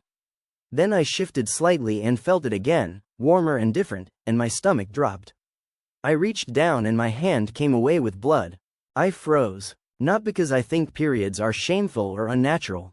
I don't, but because the moment was so abrupt, and because there is a specific type of humiliation in realizing your body has changed the situation before you got a say in it. I said, wait, stop, and pulled back. He looked confused, then annoyed in that immediate way people do when pleasure is interrupted and they haven't yet decided whether to be decent about it. I turned on the bedside lamp, looked down, and there it was. Not some horror film amount, not dramatic, just very clearly enough to know exactly what had happened. A little on my thighs, some on the sheet, and by that point I could already feel cramps beginning to coil low in my stomach like a warning. I said, oh my God, I think I just started my period. What I expected, what I think most women hope for in that moment, is maybe a startled expression, then a shrug, maybe a small laugh, maybe, it's okay, maybe handing me tissues or getting up to help strip the bed. What I got was Mateusz jerking back like I'd splashed him with acid. He looked at the sheet, then at himself, and said, Clara, seriously? Not, are you okay? Not, no problem. Not even, that's unfortunate. Just that, Clara, seriously? I was already scrambling for tissues from the drawer, feeling hot all over with embarrassment, and I said, I didn't know, it came early. And he said, how do you not know? I remember staring at him because it was such a stupid question. I thought, for a second, that maybe I had misunderstood him. But no, he meant it. He actually meant it. I said, because it's not a timer, Mateusz. It just started. He got out of bed with this look of disgust I can still picture too clearly. Not mild discomfort, not inconvenience, disgust. He went to the bathroom muttering under his breath. I sat there holding tissues between my legs, trying to keep blood off the mattress, feeling suddenly filthy in a way I hate admitting. I could hear water running aggressively in the sink, cupboard doors slamming, the kind of unnecessary noise people make when they want you to know they're angry. When he came back, he had wiped himself off and changed into sleep shorts, but he was still visibly irritated. He looked at the bed like it had betrayed him. I said, quieter, I'm sorry. He threw his hands up and said, you always say your period is unpredictable, but this is exactly why you should be more careful. I asked, more careful how? And he said, I don't know, track it better? Know your own body? It's not exactly sexy to deal with this in the middle of everything. That sentence did something to me. Not because it was the cruelest sentence ever said on earth. I know there are worse men and worse moments. But because in that exact second, I understood that his priority was not me, not my embarrassment, not my physical discomfort, not even the fact that this was an accident. His priority was that the moment had stopped being sexy for him. So I got out of bed, legs shaking a little, and went to the bathroom. I cleaned myself up, put on a pad, sat on the closed toilet lid, and just stared at the floor tiles for a while. They're white with tiny gray flecks, and I know that sounds like a pointless detail, but I remember it because I was trying so hard not to cry over something that felt too ridiculous to cry about. It was only a period. Women have periods. Sheets can be washed. Adults survive things far worse every day. So why did I feel like I'd just been reduced from girlfriend to inconvenience in under 60 seconds? When I came back out, he had stripped the fitted sheet halfway off the bed and was complaining about the stain. Not even to me, exactly. Just into the room, the way someone complains about weather or traffic, except obviously the subject was my body. He said, this probably won't come out. I said, cold water usually helps. And he gave me this look and said, great. You can deal with it, then. So I did. At nearly midnight, with cramps getting worse, I stood at the bathroom sink rinsing blood out of a pale gray sheet while my boyfriend, the man who had shared my body 10 minutes earlier, acted like I had personally vandalized his property. He didn't come in to help. He didn't ask if I needed painkillers. He didn't touch my back or kiss my hair or do any of the tiny humane things that cost nothing. When I came back, he was scrolling on his phone. I asked, are you seriously this angry? And he said, I'm not angry. I'm just frustrated. Which, in my experience, is often what people say when they want the moral benefits of calmness without the accountability of their actual behavior. I said, "You're acting like I did it on purpose." He sighed in that long-suffering way he has when he thinks someone is being emotionally unreasonable. No one said that, but it ruins the whole mood, obviously. And it's gross. That word, gross. I know some people use it carelessly. I know sometimes people mean messy or unpleasant or awkward. But there are words that carry a whole attitude inside them, and when he said gross, I didn't hear, "This situation is inconvenient." I heard, "Your body, when it behaves naturally outside the version that pleases me, is disgusting." I asked him, "Do you hear yourself?" And he said, "Oh come on, Clara, don't make this into some feminist lecture. I'm allowed not to enjoy blood in my bed." The thing is, if he had said, "I'm squeamish, I reacted badly, I'm sorry," that would have been something I could meet halfway.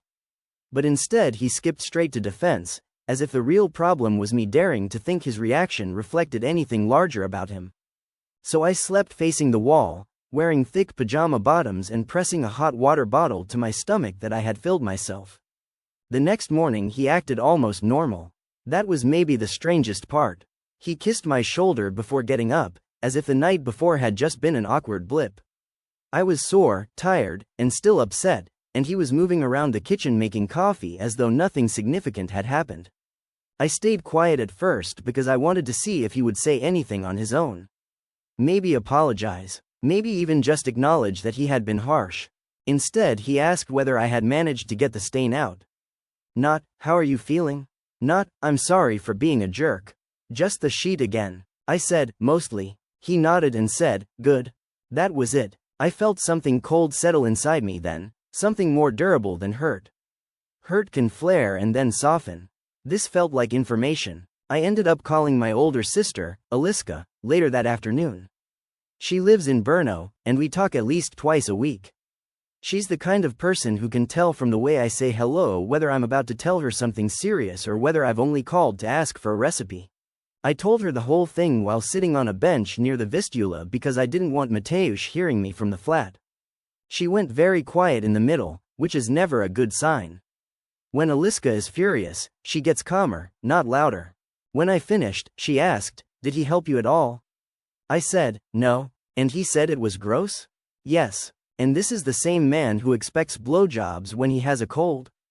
That made me laugh even though I felt awful, because yes, it is very much the same man.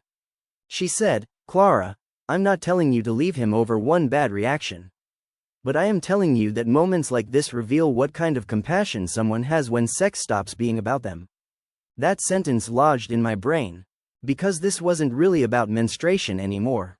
It was about what happens when I cease to be easy. When I'm cheerful, sexually available, tidy, affectionate, supportive, low maintenance, and pretty, Mateusz is excellent. Truly, charming, attentive, generous even. But over the last few months, I started replaying other moments I had dismissed because each one, by itself, seemed too small to indict a whole relationship. Like when I got food poisoning in February and he complained that the smell in the bathroom was making him nauseous too, as if we were equally burdened by my being sick. Or when I cried after a brutal shift at the cafe where I worked part-time, and he hugged me for about 30 seconds before suggesting I try not to dwell, because sad energy made it hard for him to relax after work. Or the time I asked him to buy me pads on his way home because I had a fever, and he stood in the pharmacy texting me photographs of the shelves like it was a military code operation he had been unwillingly drafted into. At the time I'd laughed about it with my friend Anya. Men are useless sometimes, that kind of thing. But now all those moments started lining up beside each other in an ugly little row. I tried to talk to him that evening. Really talk, not fight. I said I wanted him to understand that what upset me wasn't him being delighted by menstrual blood, obviously not, but the way he had treated me like I'd done something shameful and annoying to him. I said I had already been embarrassed and he made it worse. I said compassion matters most in awkward moments. He listened in the posture he adopts when he wants credit for listening while already preparing his rebuttal. Arms folded, chin slightly up, eyes narrowed just enough to say he feels accused. Then he said, "I think you're exaggerating because you were emotional." I remember feeling the room go still.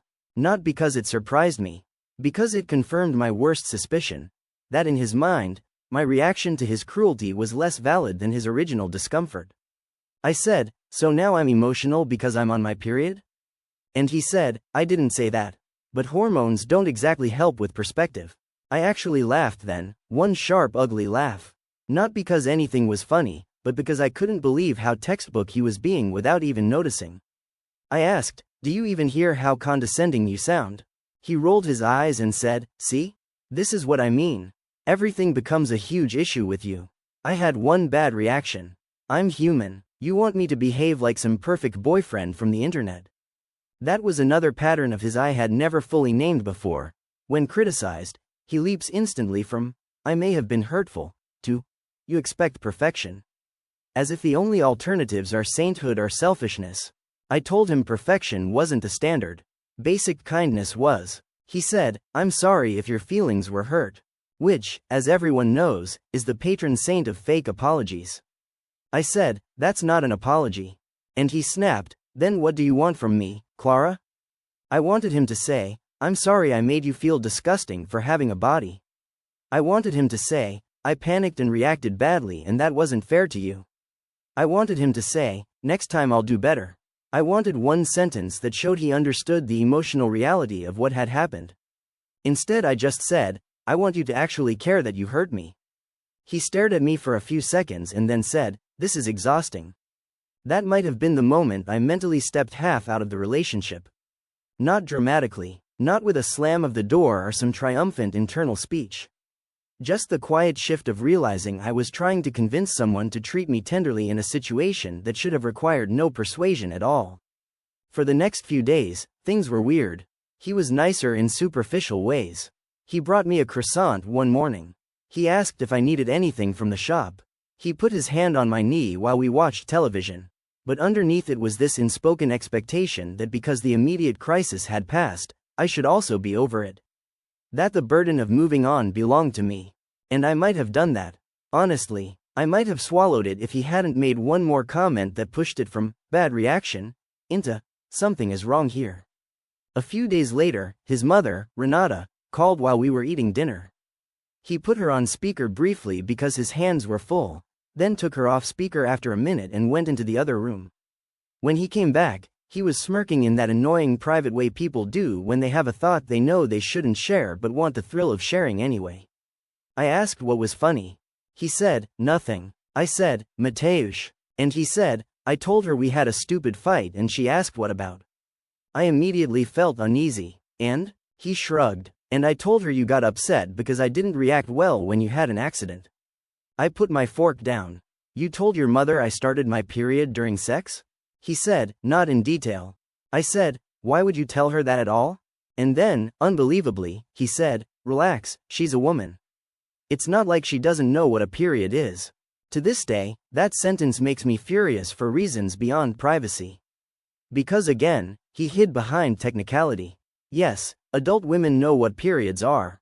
That does not mean I wanted my boyfriend recounting my most vulnerable moment to his mother so he could feel validated. I asked, what exactly did she say? He hesitated, which told me enough already. I said, Mateusz. He sighed and admitted, she just said you probably felt embarrassed and I should have been gentler. Even his own mother knew. His own mother understood immediately, from his version, that he had been cruel. I said, so your mother gets it more than you do. He got defensive instantly. Don't start. I said, no, seriously? You told someone else because some part of you wanted support, and even she told you to be nicer. He snapped. I said don't start.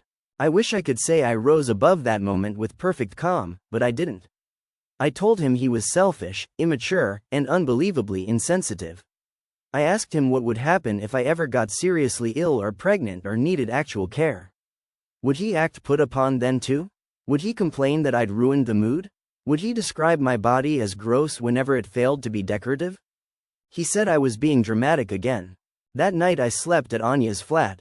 Anya lives with 2 chaotic cats and 3 houseplants that she names after ex-boyfriends so she can say things like, Tomas is wilting because he never knew how to commit.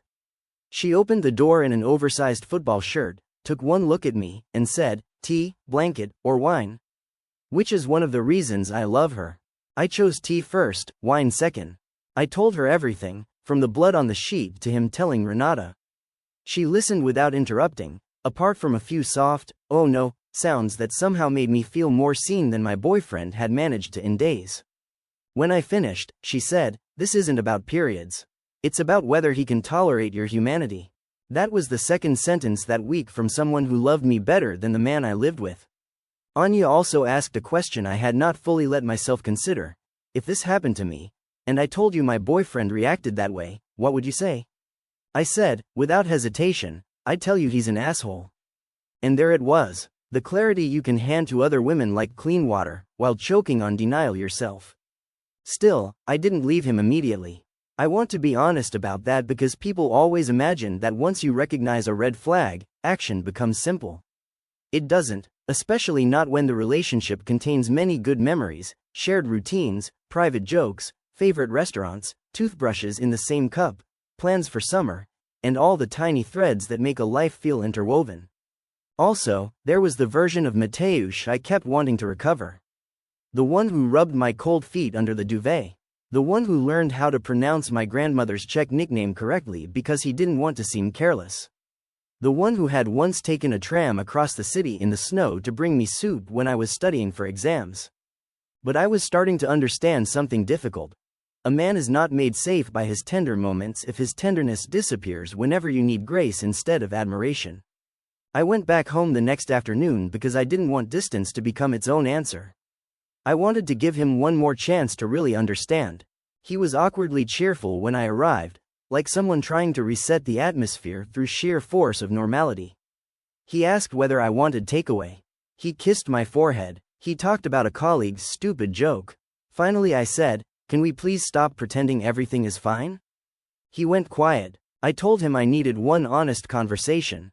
No eye rolling, no, "You're emotional," no making it about the sheet, and absolutely no, "I'm sorry if." I said if we were going to stay together, I needed to know he could hear me without reducing me. At first, to my surprise, he seemed to soften. He sat down. He looked at his hands. He said, "Okay." So I explained again, slower this time. I said that the worst part of the night wasn't the accident. Bodies are messy sometimes. The worst part was feeling like the person beside me saw me as disgusting at the exact moment I was vulnerable. I said I couldn't stop replaying the contempt on his face. I said his reaction made me afraid of ever needing help from him in a situation that wasn't neat or sexy or convenient. He listened, really listened, I thought. Then he said, "I think you're making this symbolic because you have bigger insecurities." I felt my heart sink in a strangely calm way. He kept talking. He said maybe I was projecting past experiences. Maybe I was turning one awkward event into proof that he was a bad person because that narrative was easier than accepting miscommunication. He said he was sorry the situation upset me, but he refused to be villainized over a natural male reaction. A natural male reaction, as if men emerge from the womb incapable of empathy around blood. As if compassion is somehow biologically feminine and therefore optional for him. I asked, "Do you hear how you're pathologizing me instead of owning your behavior?" He said, "I'm trying to explain it." I said, "No, you're trying to escape it." He stood up then, irritated, and said, "You know what? Fine." I was disgusted. Happy? I was. Because it was disgusting. That doesn't mean I don't love you. There are moments when a relationship ends emotionally before either person says so. For me, it was that one. Not because he admitted the ugly feeling. Honesty can be repaired from. But because he said it with anger, like a weapon. Like my pain was forcing truth out of him against his will, and that truth was that my bodily reality repulsed him when it trespassed into his comfort. I didn't yell. I didn't cry. I just asked, what happens if my body ever becomes more inconvenient than this? He frowned and said, "What is that supposed to mean?" I said, "If I have surgery someday. If I'm pregnant. If I miscarry. If I get sick. If I bleed in childbirth. If I vomit. If I can't have sex. If I gain weight. If I need care. What happens when loving me stops feeling pleasant for you?" He accused me of catastrophizing. But I wasn't. I was extrapolating from data.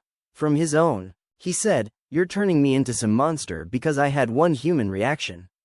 And I said, "No. I'm turning you into exactly the man you are when things aren't about your pleasure." He left the flat for a few hours after that.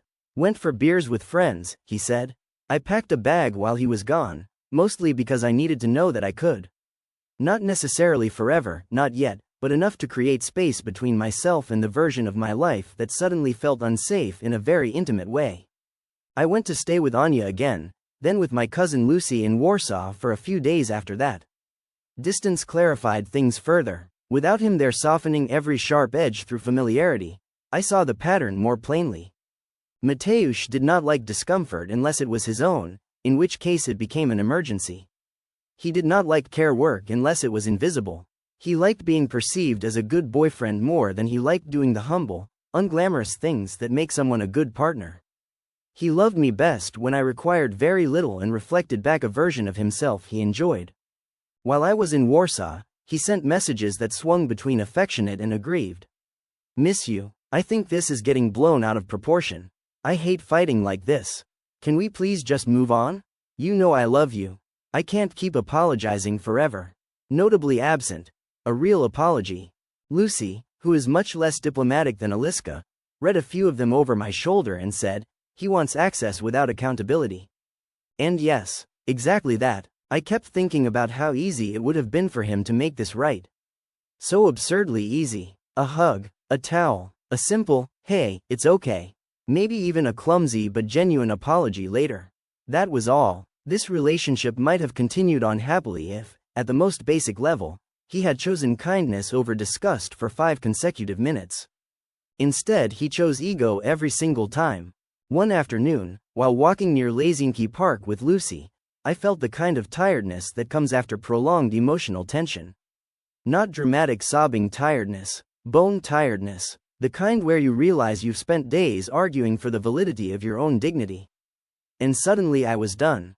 I called him that evening. I didn't want a drawn-out in-person performance. I didn't want him changing tone halfway through to make me doubt myself. I didn't want to be touched into second-guessing. I told him I didn't think we should stay together. At first he was silent.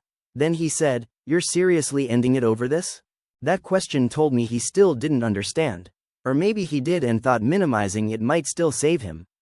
I said, "No, I'm ending it because of what this showed me." He asked what exactly it showed me, in that clipped, defensive voice.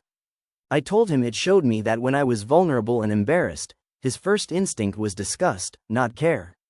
It showed me that when I tried to talk about being hurt, he dismissed me as hormonal and exaggerated. It showed me that he cared more about being right than being kind. It showed me that I could not trust him with the ugly, ordinary realities of having a human body. He said I was making him sound heartless. I said, "I'm describing what happened." He said, "So that's it? A year and a half thrown away because of one bad night?" And I said something that had been crystallizing inside me for days. No. A year and a half ended because one bad night revealed the truth about all the others. He called that unfair. He said every couple has ugly moments. He said I'd regret being so impulsive. He said people online and female friends were probably filling my head with nonsense. He said I was choosing humiliation over forgiveness, which was such a bizarre sentence I almost laughed. But by then I felt strangely peaceful. Not happy. Breakups are sad even when they're necessary. But peaceful in the way you feel when a splinter finally surfaces and you stop trying to pretend it isn't there. I went back to Krakow a week later to collect the rest of my things. He was polite in that frozen way exes sometimes are when both of you know the intimacy has already evacuated the room. He had stacked my books neatly. He had put my scarf in a bag. He had even washed the gray sheet, which I noticed with a kind of bitter amusement. At one point he said, "I still think this was extreme." I looked at him and realized something. He genuinely believed the problem was scale. That if only I interpreted events smaller, he could remain innocent. But I no longer wanted to make myself smaller so that his behavior could seem acceptable. So I said, "That's part of why this had to end."